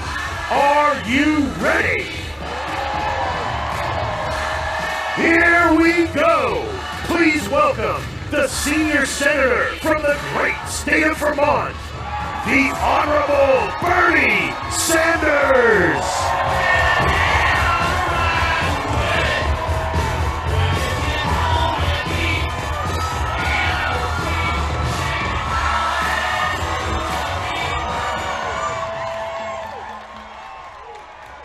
Thank you, Washington. Thank you, Indivisible. Thank you to the millions of Americans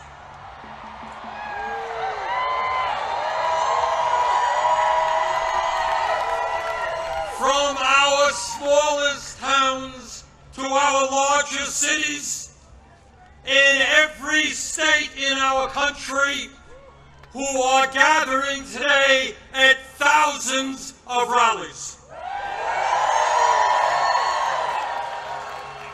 Mike Johnson, the Republican Speaker of the House, called these rallies Hate America events. Boy, does he have it wrong. Millions of Americans are coming out today not because they hate America. We're here because we love America.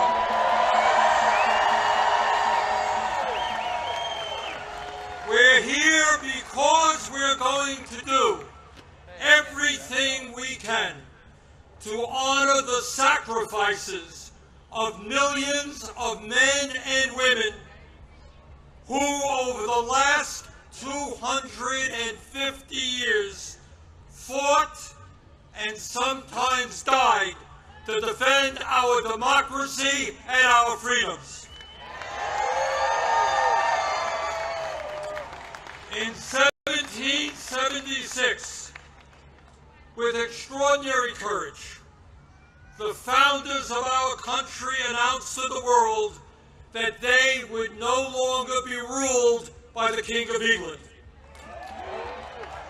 a king who had absolute power over their lives. They demanded freedom. And to bring that about, they fought a bloody war against the British Empire and the most powerful military in the world. Tens of thousands of Americans died in that 8-year war, but our forefathers fought on and they won.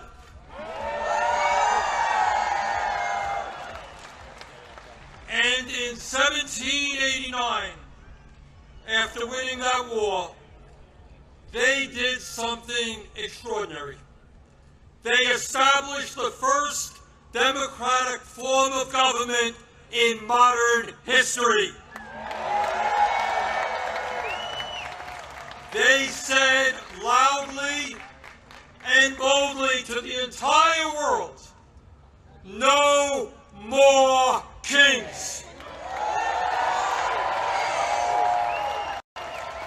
In America, they said, we the people will rule.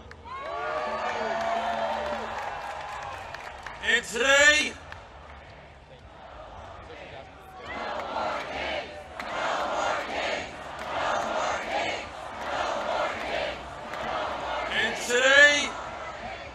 today in the year 2025, in this dangerous moment in American history, our message is exactly the same.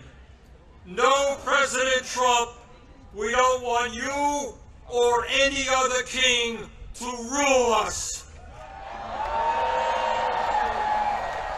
Thank you very much, but we will maintain our democratic form of society.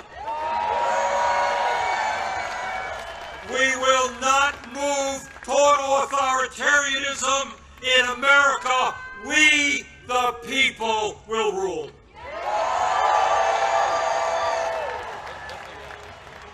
When he was sworn in as the nation's first president, George Washington called this attempt at self-government, quote, an experiment entrusted to the hands of the American people, end quote.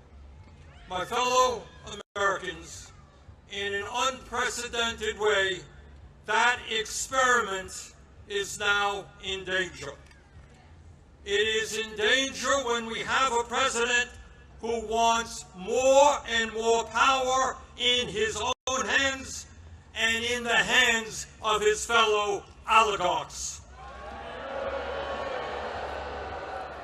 It is in danger when we have a president who claims that peaceful protests in Portland, Oregon, or Chicago, Illinois, is an insurrection,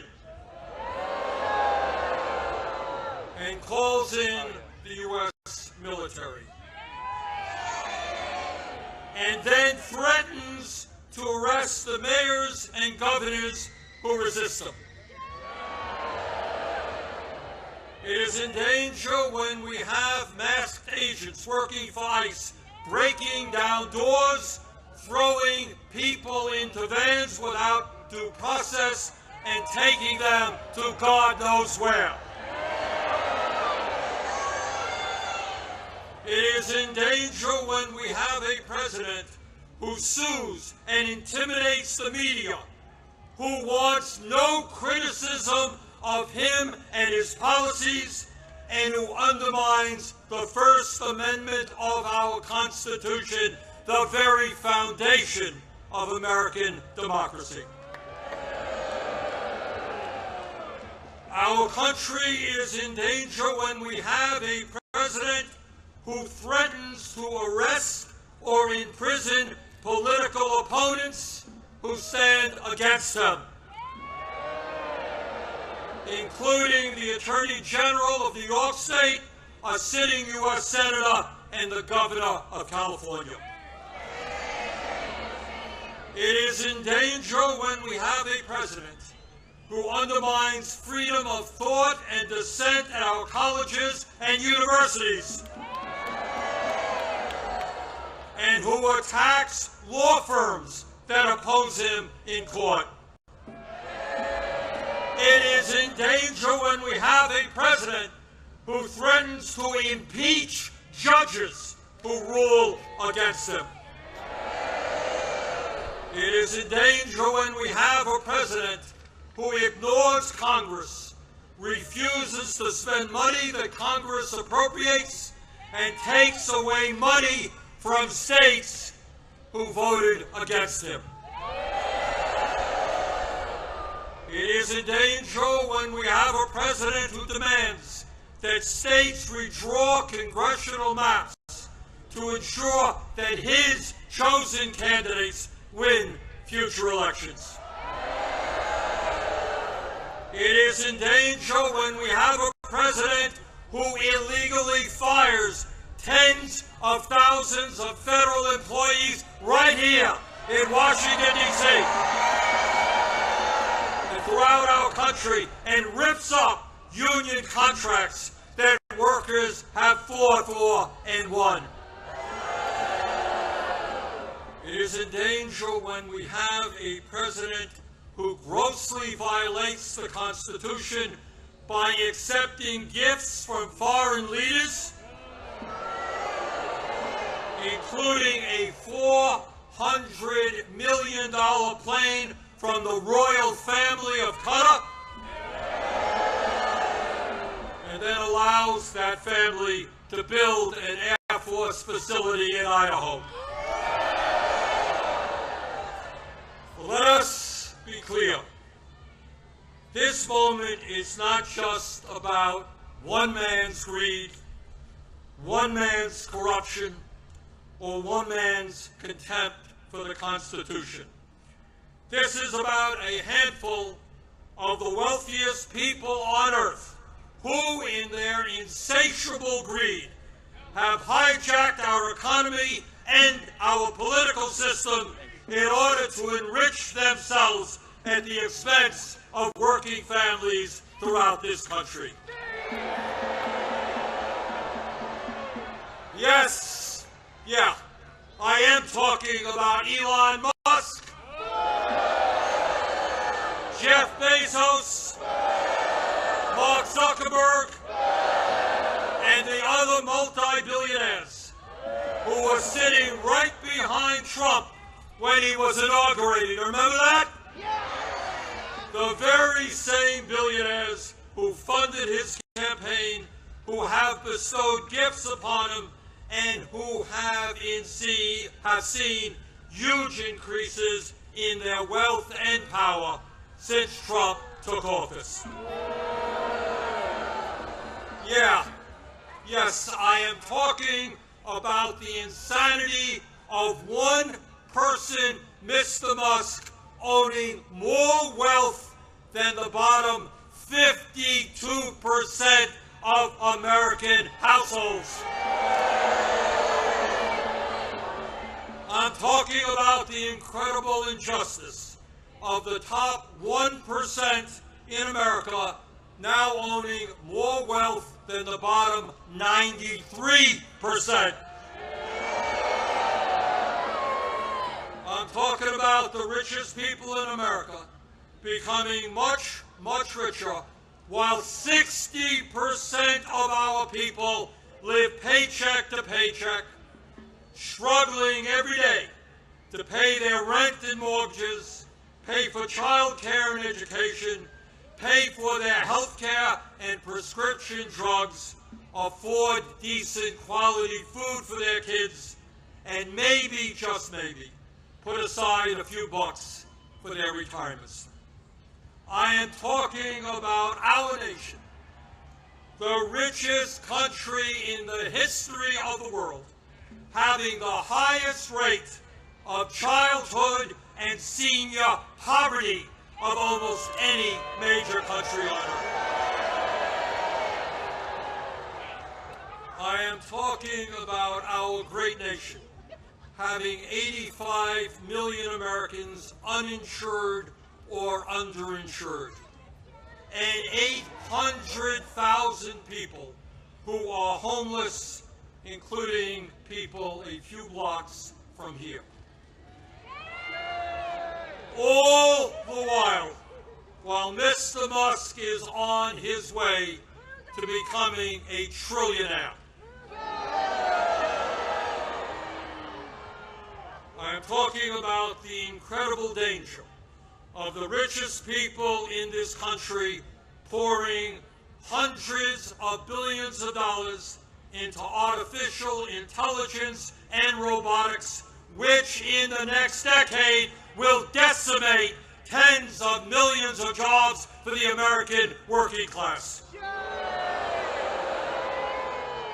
I'm talking about a billionaire class who believe that they have the divine right to rule, and who not only want massive tax breaks for themselves, but who reject any form of accountability or checks on their power. My fellow Americans, we rejected the divine right of kings in the 1770s. We will not accept the divine right of oligarchs today.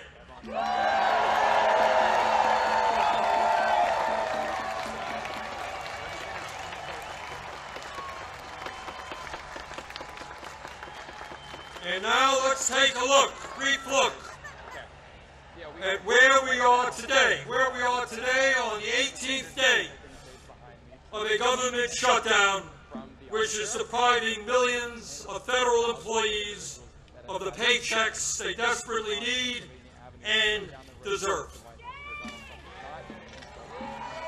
Let me cut to the chase and tell you exactly what this shutdown is all about. As a result of Trump's big, beautiful disgraceful bill, which made massive cuts to Medicaid and the Affordable Care Act. 15 million low-income and working-class Americans are going to lose the health care they desperately need to stay alive. My friends, studies suggest that when you throw those 15 million people off of the health care they presently have, 50,000 of them will die unnecessarily every single year. 50,000 Americans will die unnecessarily every single year. But that's not all. As a result of that same terrible piece of legislation, over 20 million Americans are going to see on average a doubling of their health insurance premiums through the Affordable Care Act. In my state of Vermont just the other day, people received notices from insurance companies that their health care premiums in some cases would triple or quadruple. And that is going on all over the country. At a time when we already pay, by far, the highest prices in the world for health care, millions of Americans are going to see outrageous increases in their health care premiums, which they cannot afford. Why is that happening? Why are the Republicans making a broken healthcare system, a dysfunctional healthcare system, even worse? Why are they bringing our healthcare system to the verge of collapse? We all know the answer. We all know the answer. It was to give $1 trillion in tax breaks to Mr. Musk, Mr. Bezos, Mr. Zuckerberg, Mr. Ellison, and the rest of the 1%. $1 trillion in cuts to Medicaid, and the ACA $1 trillion in tax breaks for the 1%. That, my fellow Americans, is what this shutdown is all about. And let me be as clear as I can be. No, I will not vote for a budget that throws 15 million Americans off their health care.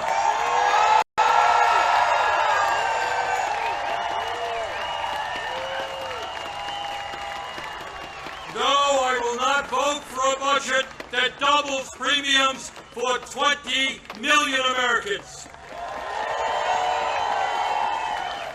No, I will not vote for a budget that forces nursing homes, rural hospitals, community health centers to lay off staff and close their doors throughout this country.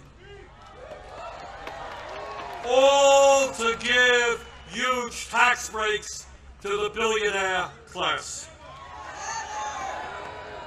So today, right now, I say to my Republican colleagues, come back from your month-long vacation.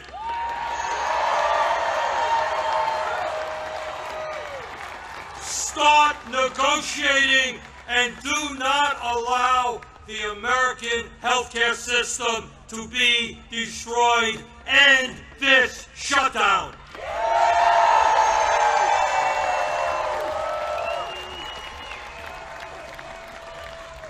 My fellow Americans, we are the greatest country in the history of the world. And when we stand together and don't allow demagogues to divide us up, there is nothing that we cannot accomplish. Yes, we can create a vibrant democracy by ending Citizens United and not allowing billionaires to buy elections. Yes, we can join the rest of the industrialized world and guarantee health care to every man, woman, and child as a human right. Yes, we can build millions of units of low-income and affordable housing and allow our younger generation to enjoy the American dream and own a home of their own. Yes, we can make public colleges and universities tuition-free and have the best child care and public school system in the entire world. Yes, we can expand Social Security so that every senior in our country can retire with dignity. Yes, we can raise the minimum wage to a living wage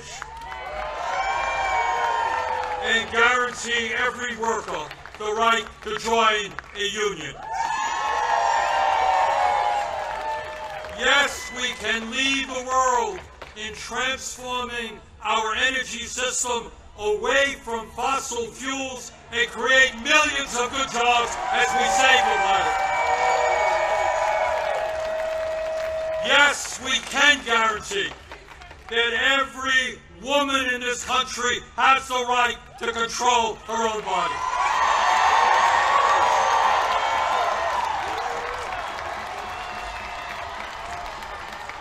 Yes, we can have a foreign policy that guarantees that never again will American taxpayer dollars be used to starve children in Gaza or any place else.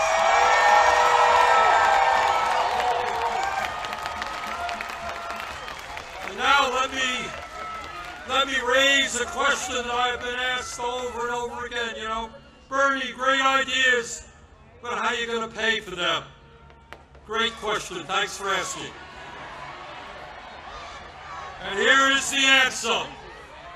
At a time when the wealthiest people in America have never, ever had it so good. At a time when billionaires are paying an effective tax rate lower than a truck driver or a nurse. Yes, the top 1% and large profitable corporations will pay their fair share in taxes.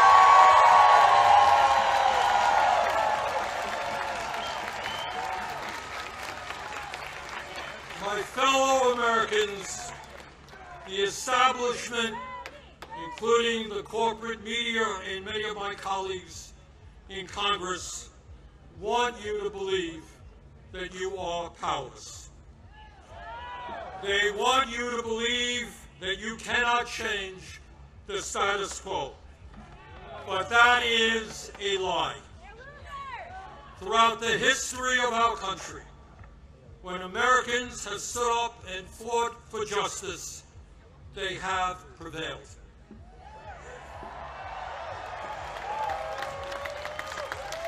When the founders stood up to King George, they were told it was impossible, but they won.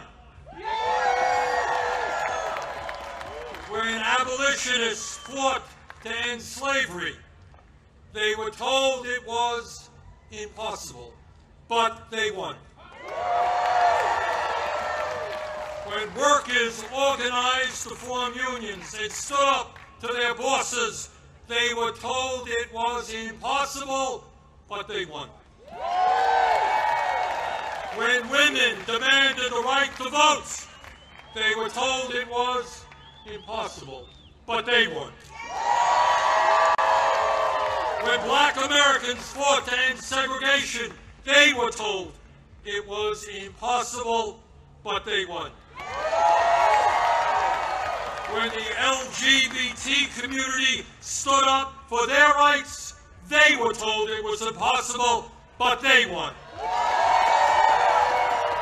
Brothers and sisters, they did it then, we can and will do it now. And how do I know? How do I know that we will succeed?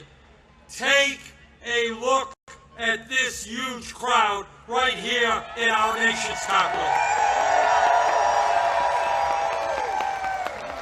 But it is not just here, as I understand it today, October 18th, 2025, there are more people out on the streets in more communities all over our country than we have ever seen in American history.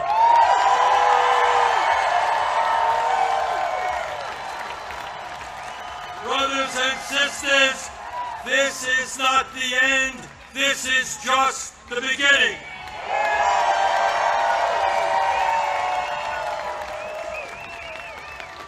Together, when we stand united, when we don't allow Trump or anybody else to divide us up by the color of our skin or where we were born or our sexual orientation, when we stand together, we will create the kind of nation that you and I know we can become.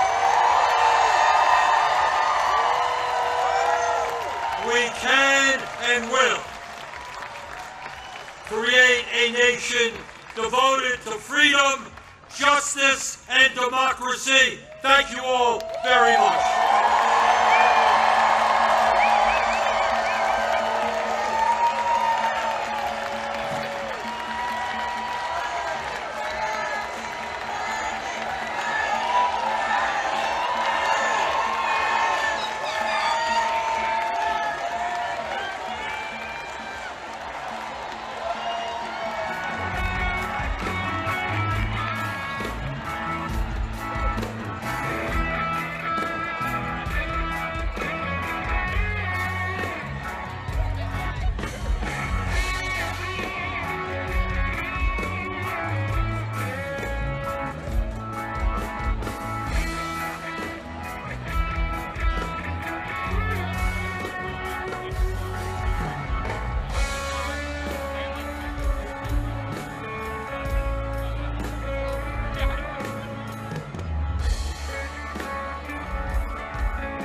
it? Are we done? Are we not done?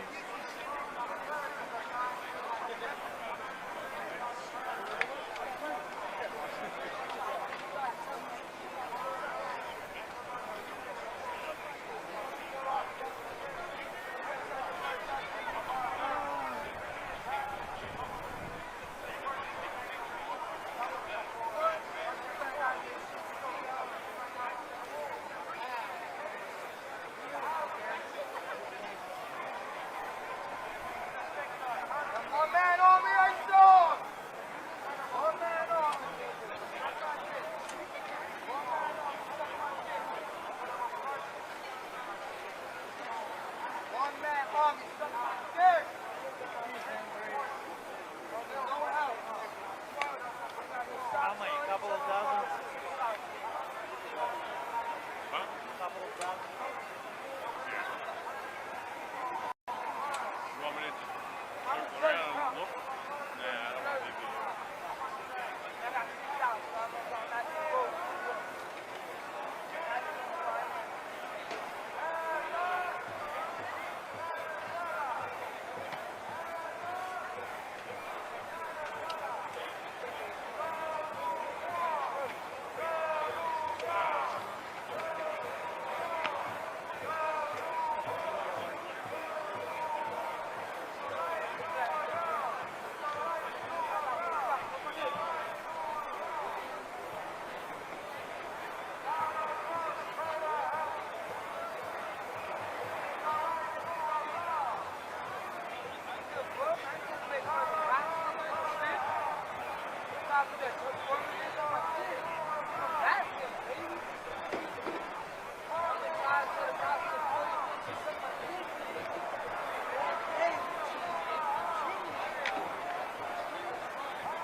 Yeah. So let's wait for Henry.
That way?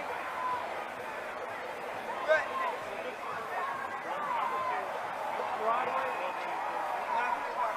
Maybe that way.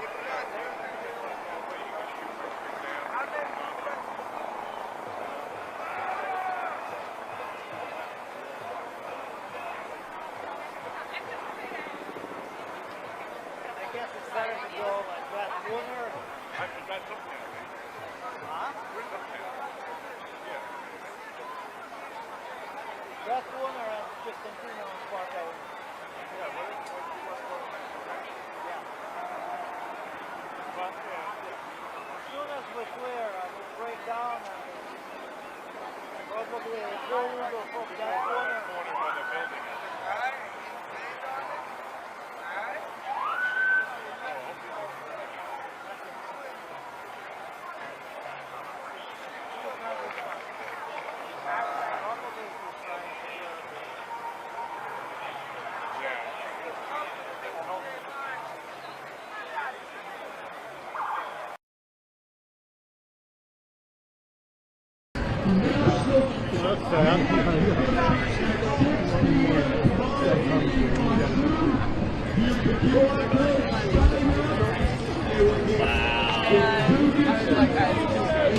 I was like talking to them. It felt like I was going to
Let's get this right here.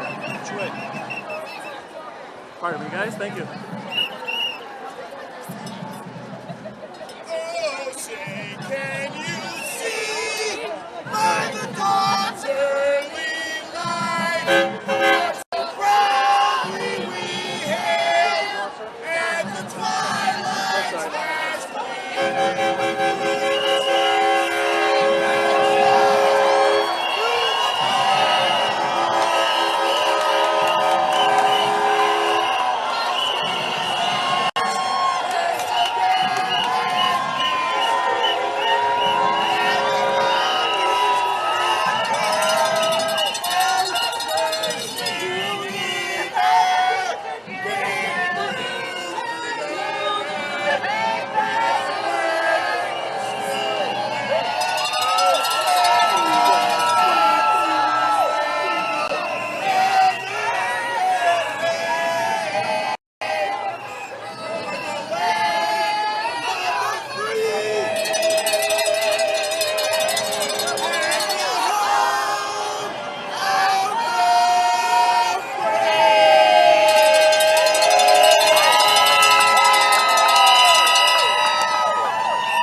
No, we're good. How do we shut down ICE?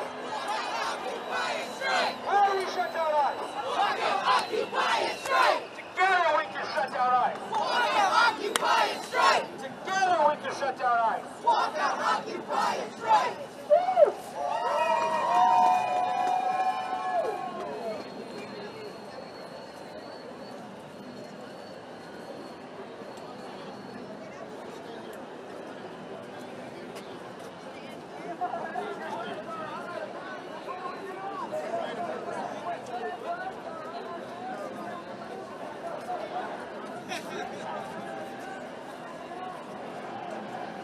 Okay, so now let's make our way on the sidewalk, or where do you think is faster? To go on the front, or like to go faster than the march? On the sidewalk. Yeah.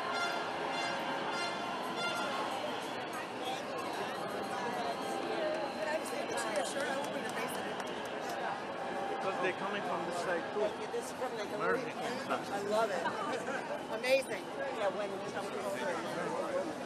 Hey, how you doing? Good, how are you? Thanks, Father. Thank you.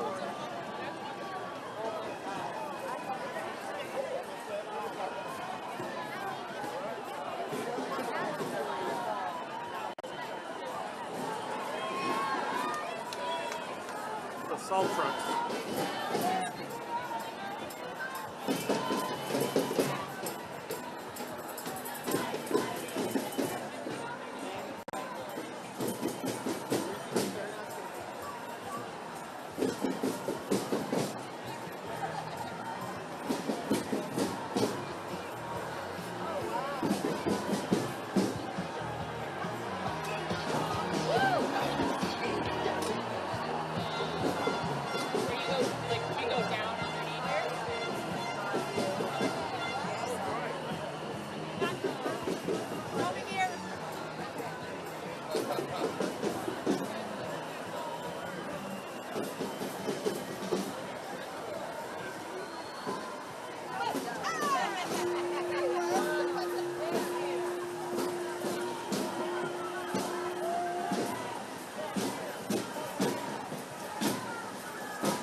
More cowbell, more cowbell.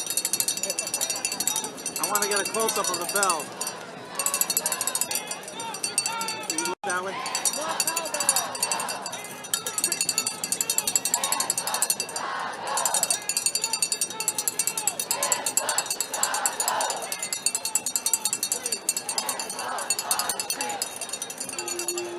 Good, thank you.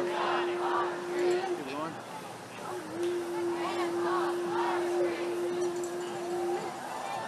So we're so far behind now. But, no, I mean, the guys that were in the front, they all left. Like the Pritzker and the Durbin and the father there. I forgot his name, but he's a famous one too. The one that you said hi to. Yeah, I don't know who he is. Yeah. I just said hi. Yeah, he's a South Side father. Catholic, yeah.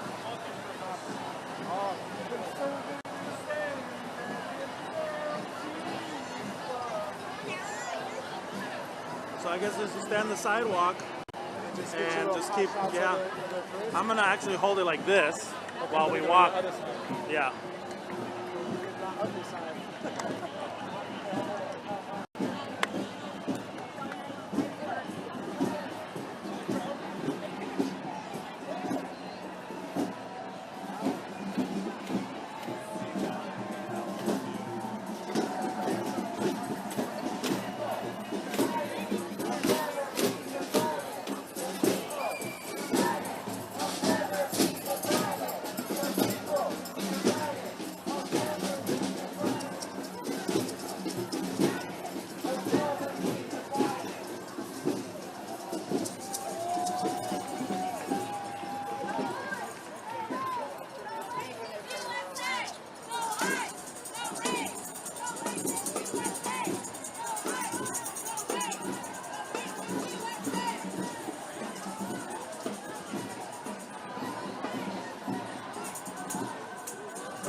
Wow.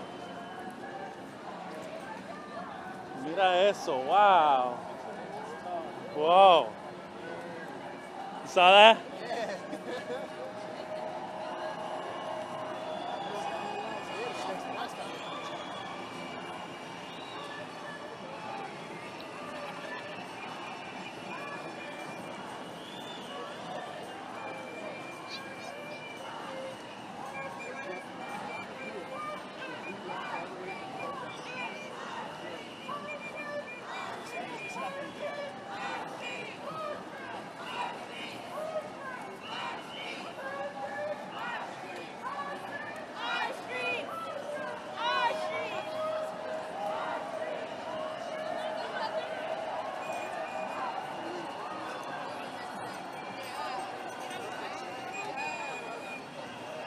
Oh, that's cool.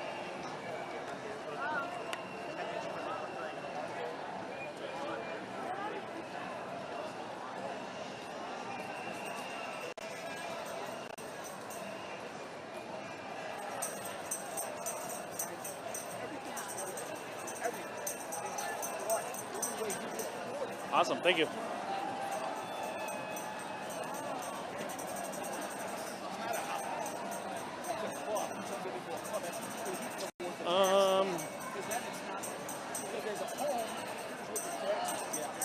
As a club, it's like, hey, here's my revenue, so I can make your club. Yeah.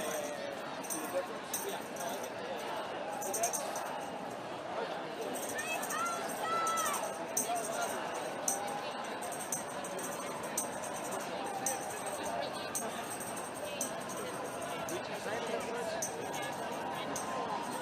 What's that?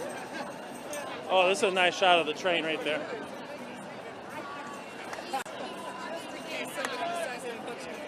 Oh, train left, all right. It's okay.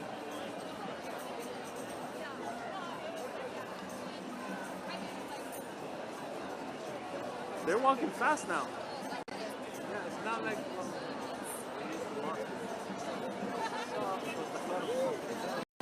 Yeah.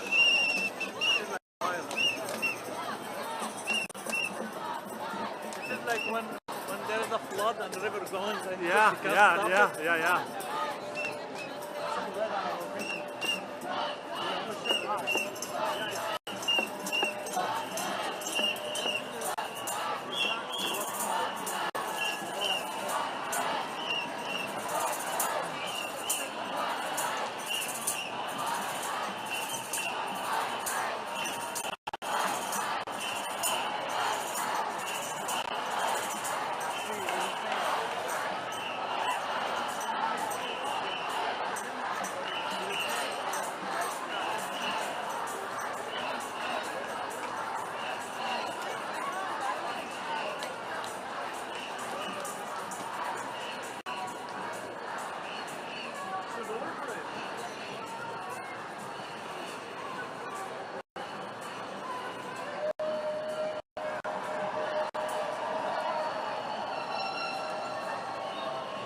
brother.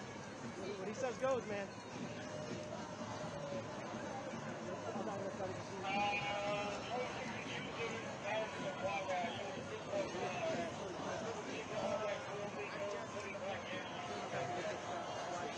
I think I'm going to turn my attention up here anyway.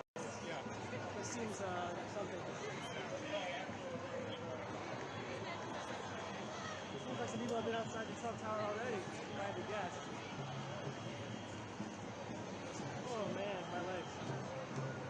Whew.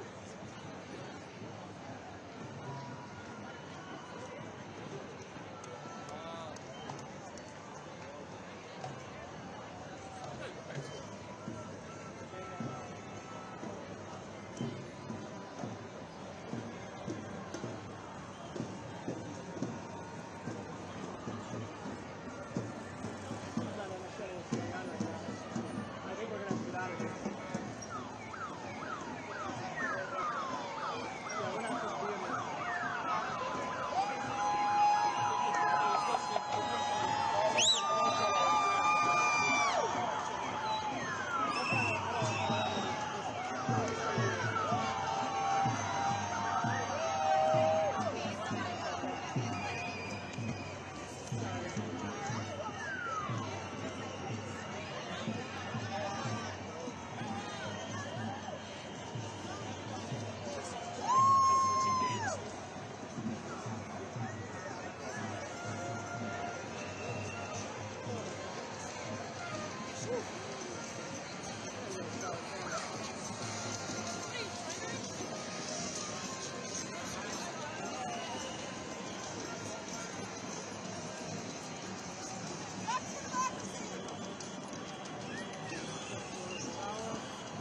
Oh no, that's Hancock.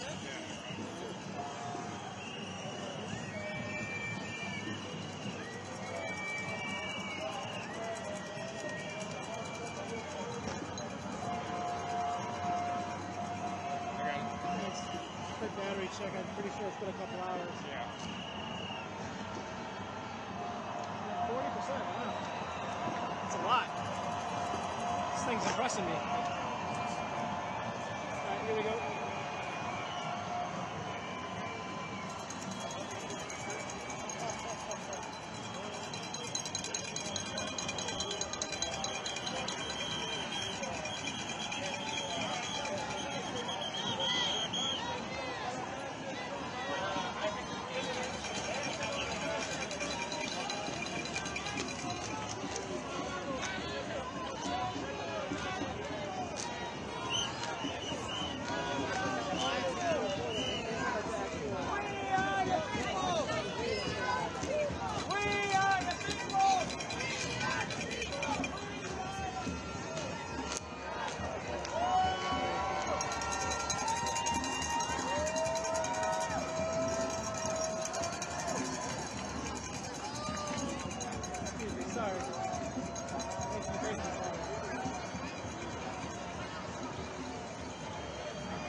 want to be on that side, right? Maybe right here. Okay. I want to be on this side or this side?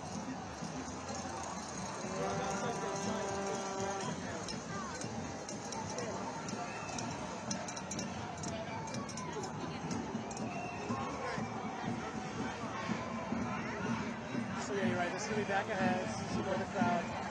Yeah, up a little bit more. More sideways stop.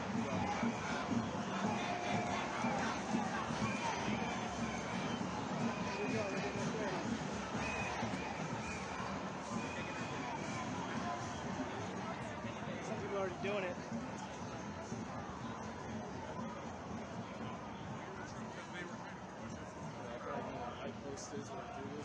Yeah, I think you're right. It's a good spot. I'll just stay there and hang out. Oh man.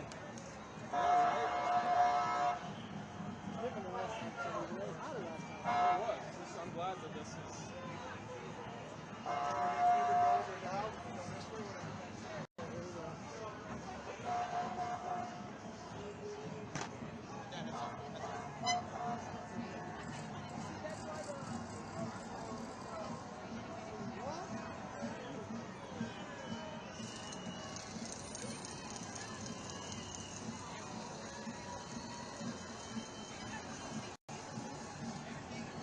How low do I need to go?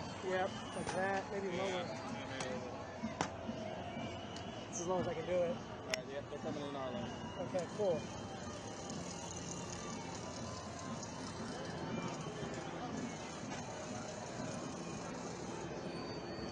New York Times, top of here. Welcome to Freelance.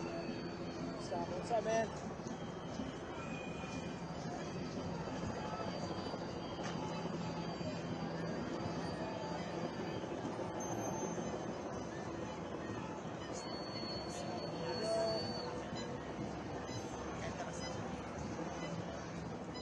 Yep, same idea. How's it going? What's up, Carlos? What's up, brother? Oh, living the dream, baby.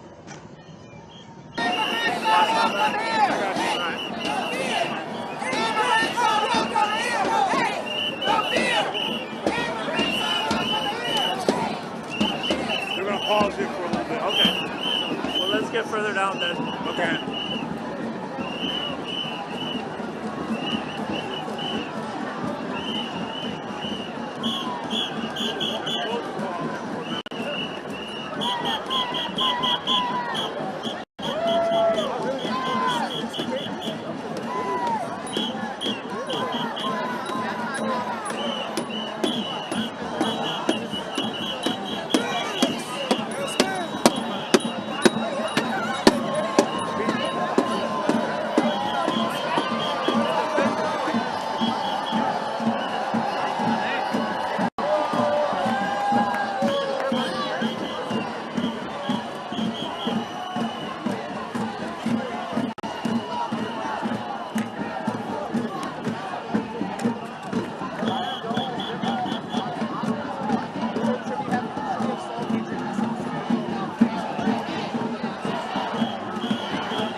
Alright, I guess let's keep walking, huh?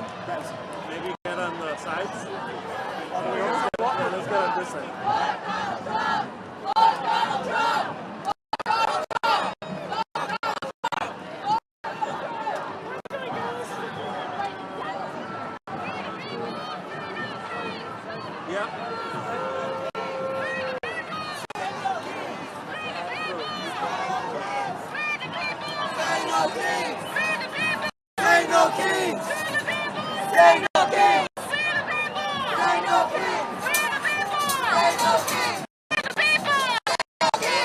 Dissent in your yard. That's how we beat back the kings and make sure this is a country of the people.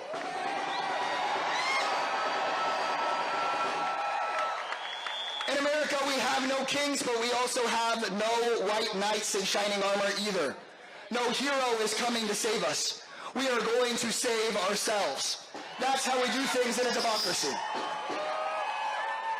So raise your hand if you have an idea around what you're going to do after today to save this country.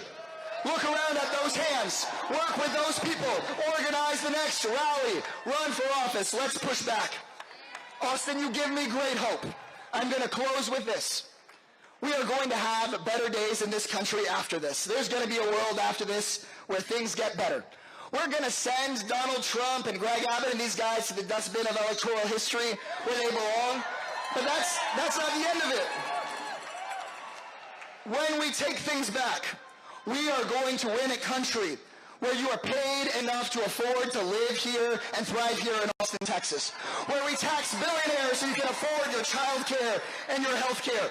We're going to stop politicians taking away our rights and restore the right to abortion care here in Texas. The right to love who you love and be who you want to be. The right to a pathway to citizenship. The right to a union. And the right to live in peace, whether you are a child in Texas or a child in Gaza. We are going to win that right. That's the fight starting right here. Thank you for being here. You give me so much damn hope. It's an honor to represent you.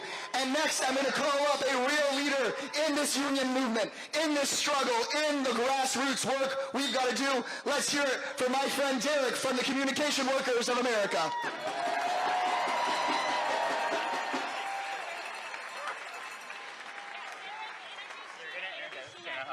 Okay, great. All right, good afternoon, everybody. Are we out there willing to fight for democracy? Are you willing to fight for democracy? All right, that's what I'm talking about. Good afternoon, brothers and sisters and family. My name is Derek Osabase, and I'm the Vice President of CWA District 6. It is good to be out here today with you. We are a union that represents over 500,000 workers countrywide. We represent telecommunication workers, state employees, airline workers, local municipal workers, and more, much more. In CWA, across the broader labor movement, our superpower is organizing, and our power is solidarity. And in this moment, we need that more than ever. We need solidarity and we need unity. This isn't going to be easy. We're in one of the biggest fights of our lifetimes. We've never seen a fight like this before. We're facing one of the biggest threats of anti-authoritism in this state and in the United States. Most of the rights that we cherish and the rights that we have, they're all under attack. And the thing about the unprecedented challenges, it calls for unprecedented commitment. We need each and every one of you to rise up to fight this fight. We understand that, you know what, the right has their fights against us. Look at what they're doing. They are using terror tactics to subdue their own citizens. We have a governor who is using the National Guard to scare its citizens. But are we afraid? Are we afraid? We have something we say in the union. When we lose our fear, we win. When we lose our fear, we win. And quite frankly, they lose their power. and they're going to lose their power because we have hope on our side. We've seen these things before. From the movements of social movements that we've had over the decades, we've seen fights. We fought for human rights. We fought for suffrage rights. We have fought to ensure that African Americans in this country have the right to vote. We have seen fights like this before, ladies and gentlemen. Our unity, again, is going to be our saving grace. I hope that each and every one of you are preparing for this fight, and what I want to tell you is that we have to do the work. We have to be ready to sacrifice. Democracy doesn't come easy, and in order to keep it moving, we have to be able to fight for it. So what I'm asking you today is not just show up at a rally, but what I'm asking is you're going to need to put something on the line. Are you willing to make sure in November that you vote and that you get your family to vote? Are you willing to volunteer your time to fight for your democracy?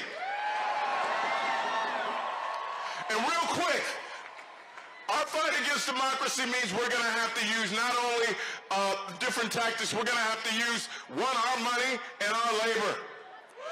We're going to have to use both of these things because we have corporations out there that are bowing the knee to Trump. And we got to make them pay. And I want to tell you real quick about one of these corporations. Y'all may know about them, T-Mobile. Right now, T-Mobile has made a deal with Elon Musk. They are one of the most anti-union providers. And what we are saying is that we are not going to let billionaires benefit when they suck up to this president. And so what I want y'all to do, are y'all ready? Are you ready?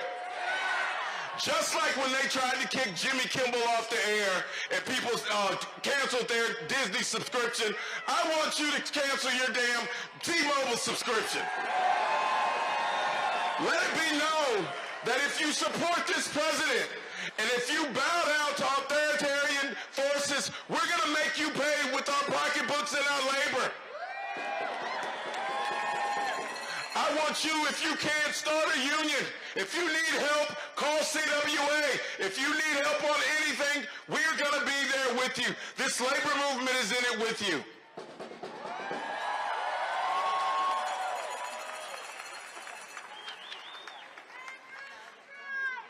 And so, it's going to be hard. It's going to get worse before it gets better. But you have to be committed to this fight.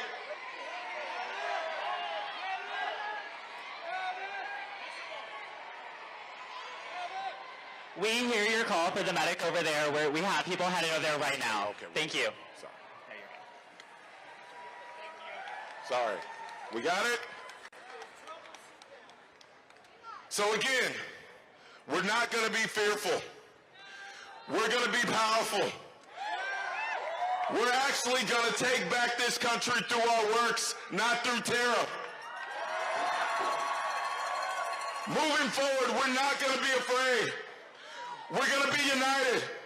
We're going to be ready to fight. CWA is going to be there with you. The labor movement's going to be there with you. Let's retake our power in this country. Let's take it back for the people. Let's make sure that what we do in the next 12 months, we're actually going to bring this government back to the people.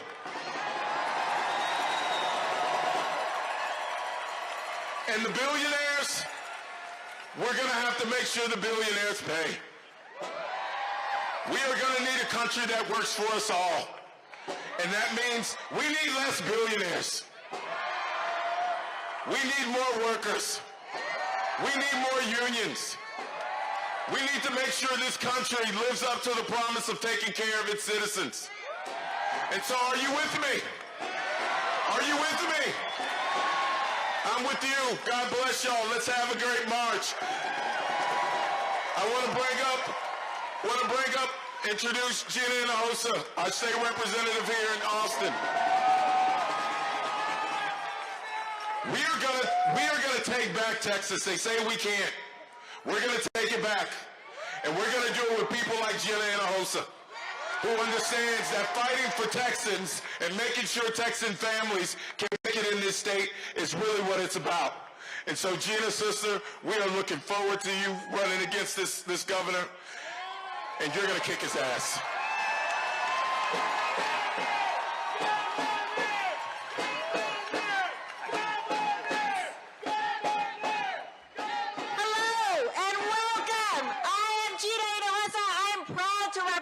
House District 49 in the Texas House. Derek, I am a proud CWA member.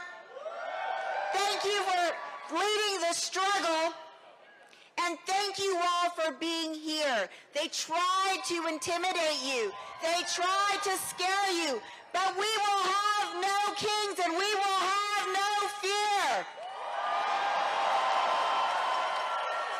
They want you to think that they're all powerful, but they only have the power that we give them. You coming here shows your courage, and the thing about courage is that it is contagious, and you should see this crowd from here. This is amazing. There's a lot of talk about Trump, rightfully so. But you should know a lot of his tactics started right here in Texas.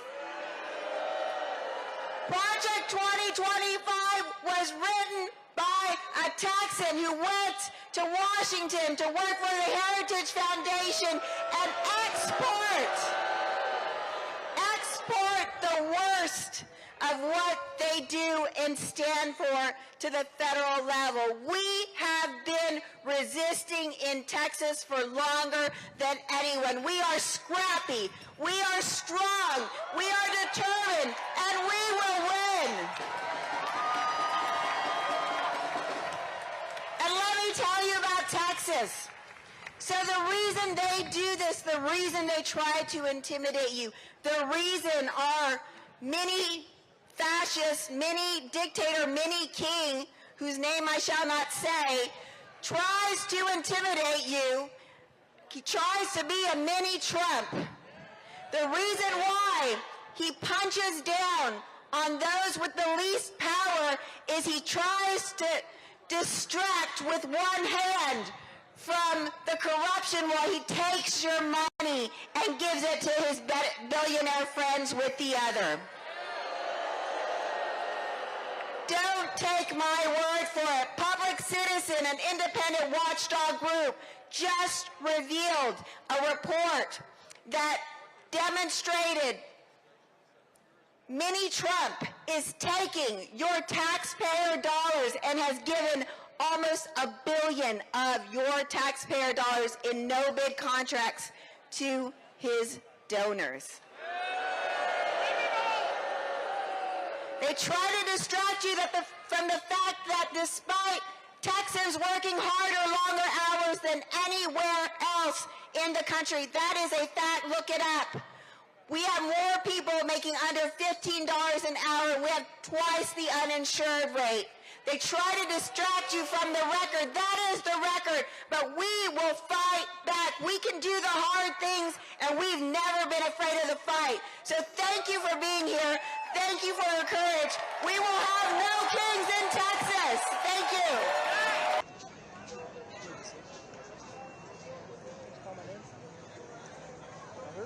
I thought I did too.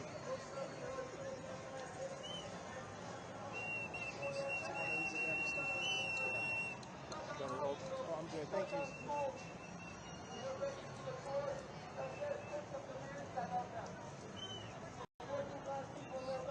I'm gonna maybe walk up a bit. Okay. I'm trying to see if I can get a shot where like people's faces are in it more. Okay. I don't know if it'll happen, but we'll see.